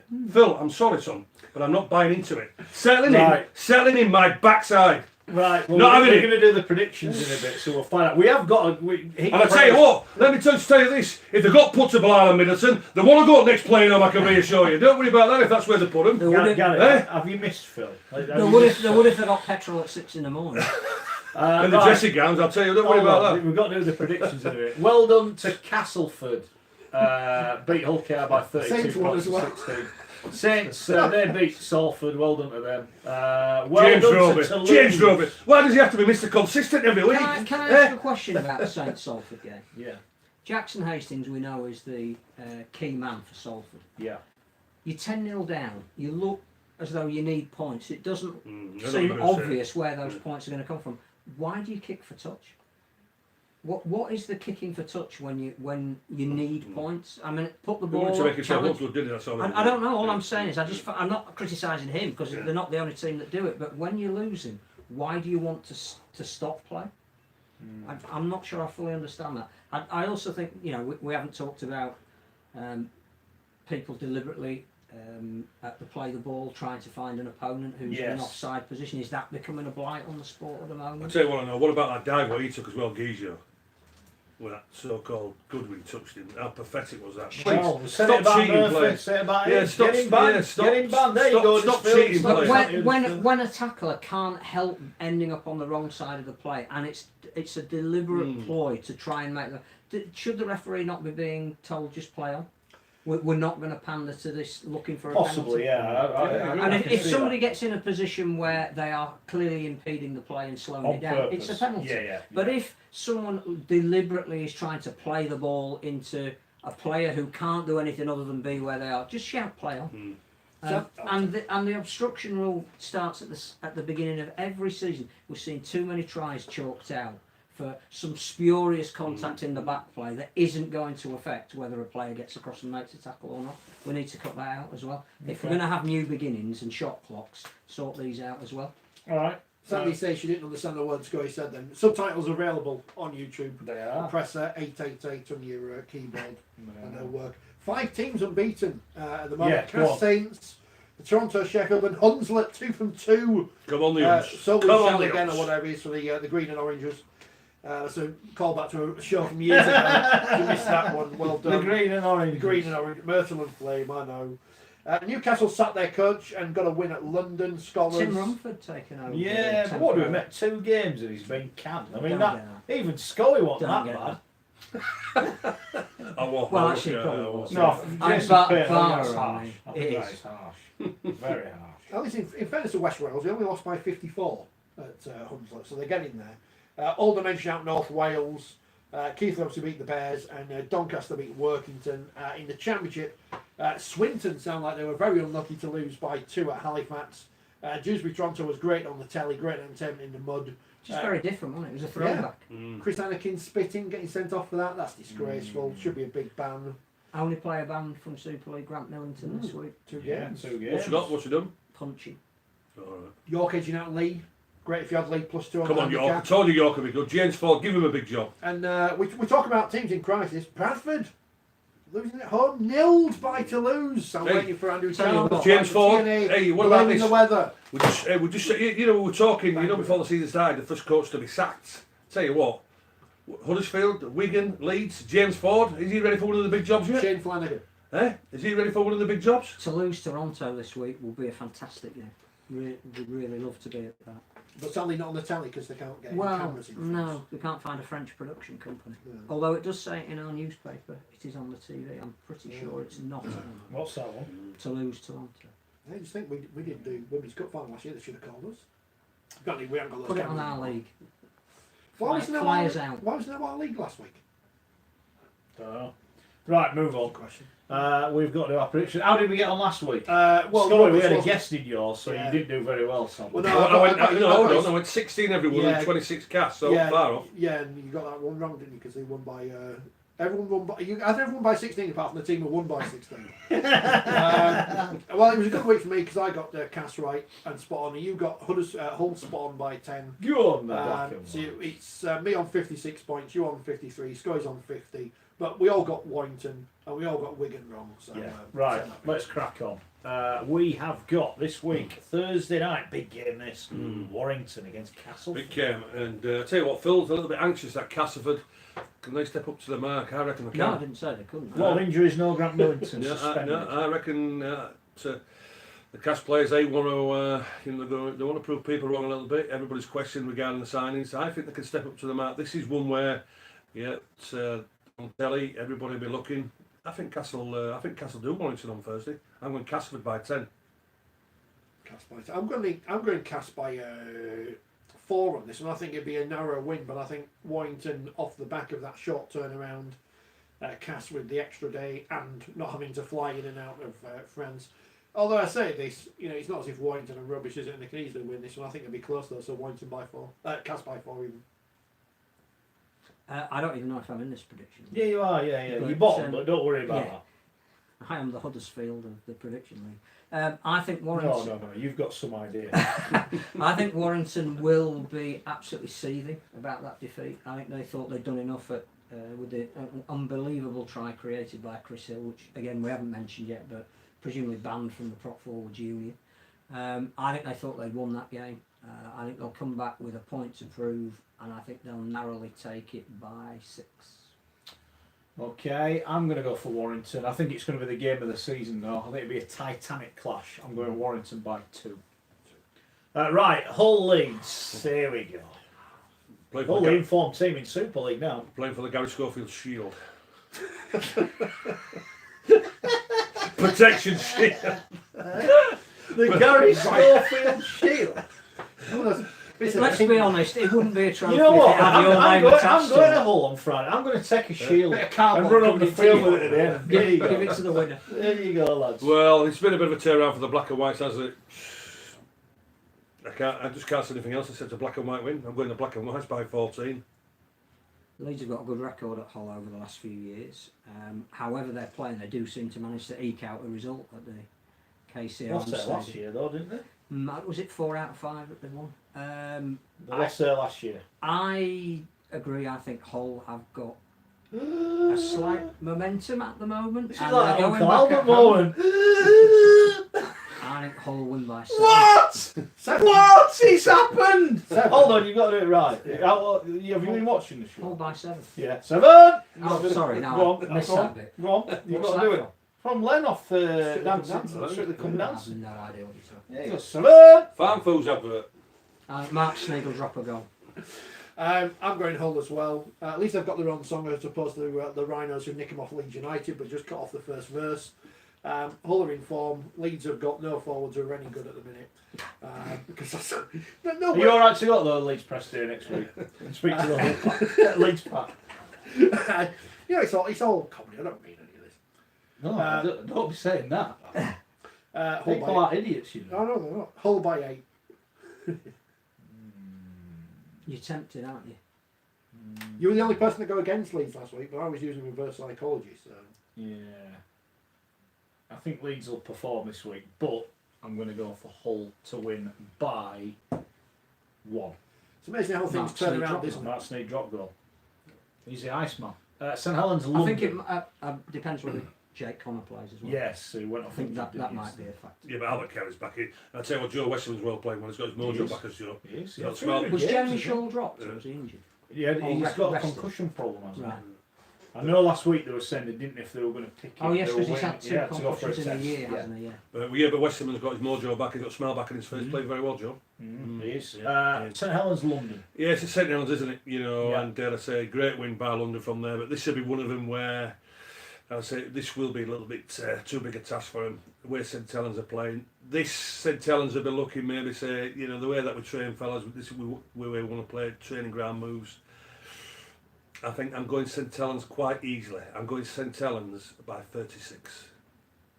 I think London will get a lot of confidence from beating Wigan. I just think the way Saints shut Salford out.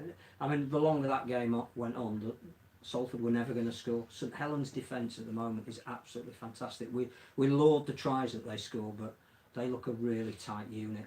I think it'll be St Helens by 24. I've gone for a similar number. Saints still aren't at their peak yet. They hit their peak too early last year, I think we all agree. So I think it won't be close, but London will give them a scare early on. Saints will run away with it in the end by 28. Here's one for you. Do you think he'll leave anyone out? I don't think he will. No. I think he might. He might Do you try. think Richardson might play this week? No. Yeah. No. I think No. he might bring a couple of squad players in. I Okay. don't know if it'll be Richardson. Um, I don't know how well Richardson's playing for Lee. When I saw He's them not. the other He's week, not. he didn't look great. There's not. Yeah. There's not. Well, what we saw when London beat Wakey the week after went to Salford and got beat 24-0, and I think I'm going. I was going to go 36, so I'll go 34 just to be different from the legend. But it'll be a tough day. They've got to win. Yeah, tough day at the It's office. going to be a tough backup Don't for him, mind. is this one. Right, we are going on to the big relegation 4-pointer. Or it could be a 6-point, depends if Wigan get the 2. But anyway, Wigan against Huddersfield. Well, Huddersfield are garbage. I'm not going to beat about the bush about them. They're garbage. Wigan need a reaction. Wigan will get a reaction, and I think Wigan will win quite easily. I'm going to go Wigan by 24. I just think it's going to be a very, very nervy DW Stadium, and the longer it goes on that Wigan aren't ahead, the harder it's going to be for them in front of their own fans. I think it'll go very quiet, be a really difficult atmosphere. Huddersfield have got a chance to salvage something. I just don't think they're good enough. But Wigan by 2. I think it's going to be excruciating for both sets of fans. We're going to upset all the Huddersfield fans again by tipping them to lose.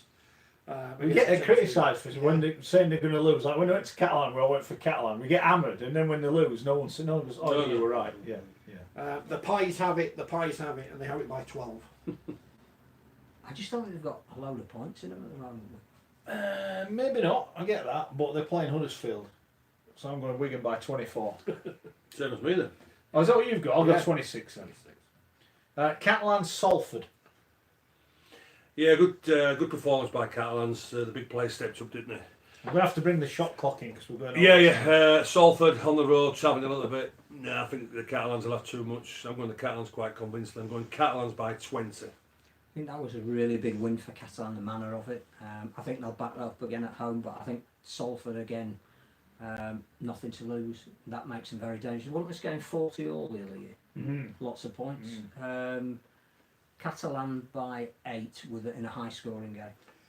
Slightly more for the Catalans. Going to go Catalans by 10. Salford picked up some injuries last week. I think they need to box clever. I think this might be one they might rest a few that need resting if they can do that. I'm going to go Catalans by 28. And Wakefield Hull KR, the Sunday afternoon game, there'll be 20,000 down at Bellevue. They've got to be. Oh, by the way, anyway, we're getting bread back anyway in the press box. That's good. Is that the new regime? I'm not allowed in the press box. Well, you are. Oh, you are now. now. It's changed. It's It's changed changed now, now, it's Scotty. done. You're back in. Okay, We've got you back in. I've got my own reserve place, a legend chairs. He's got legend on the chairs. It's just something different to legend, but yeah, I think you'll be happy with it. Right, go on, where are you going? Yeah, Hull KR, they're doing alright, aren't they? Hull KR, but you just feel as though, I say, Wakefield, it's all about that consistency at a high level. That's what Chester want, that's what will demand. Just feel as though Wakefield, they're playing with a smile on the face. Bruffy's in form, Jacob Mull, as you mentioned, ripping people apart. Backline's good, forward's good, well balanced side. I'm going Wakefield here quite convincingly. I'm going Wakefield by 18. I think they have to back up such a good performance. I think they will. I'm not convinced at the moment that Hull KR have got consistency. I think there are some issues about the way they're playing at the moment. I can't say anything other than Wakefield by 20, to be honest. They were going to play for the Bright Sodgy Trophy, but he's unavailable at the minute. So it's the Andy Kelly Trophy now. There's one for fans. So is the Andy Kelly Trophy more prestigious than the Gary Schofield Shield? Yeah, because it'd be a proper trophy. We'll find one somewhere. Can't we buy one off Marlow? I'm going to thingy, before you go to awards, right, I'm going to give you one of my shields. I was an amateur, you can take that and present that, alright. I'll just stick one of the hubcaps off your car when we're outside. Wakefield by 24. Yeah, I thought Hull KR would get spanked at Cass. Didn't quite work out that way. I think Wakey's win over Catalan was probably one of the biggest results of their season. They've gone none from 3. They're under the pump. Now they're looking up. They're looking at catching teams above them. I think could be a long day for Hull KR. I'm going to go Wakefield by 36. Points. Well, last time I've seen from Hull went to Wakefield. Wakefield scored 80 odd or whatever. There it was, you go. so, It's easy. it's all It's good. easy. That is it. That is it. We're done. Come on, all. That's all I've got to say. Come on, all. Keep it going. Wigan or Huddersfield will still be in crisis next week. Leeds maybe. We'll find out. Good luck to everyone. Thank you for listening. Share it, retweet it, whatever you can. Download the podcast. Subscribe on YouTube. We're nearly at our magical number. Thanks to Gary. Great to have him back. Great to have Phil back as well. We know you've missed him. And Richard. who says people are idiots. Well, that's his opinion. We'll see you next week. It is true though.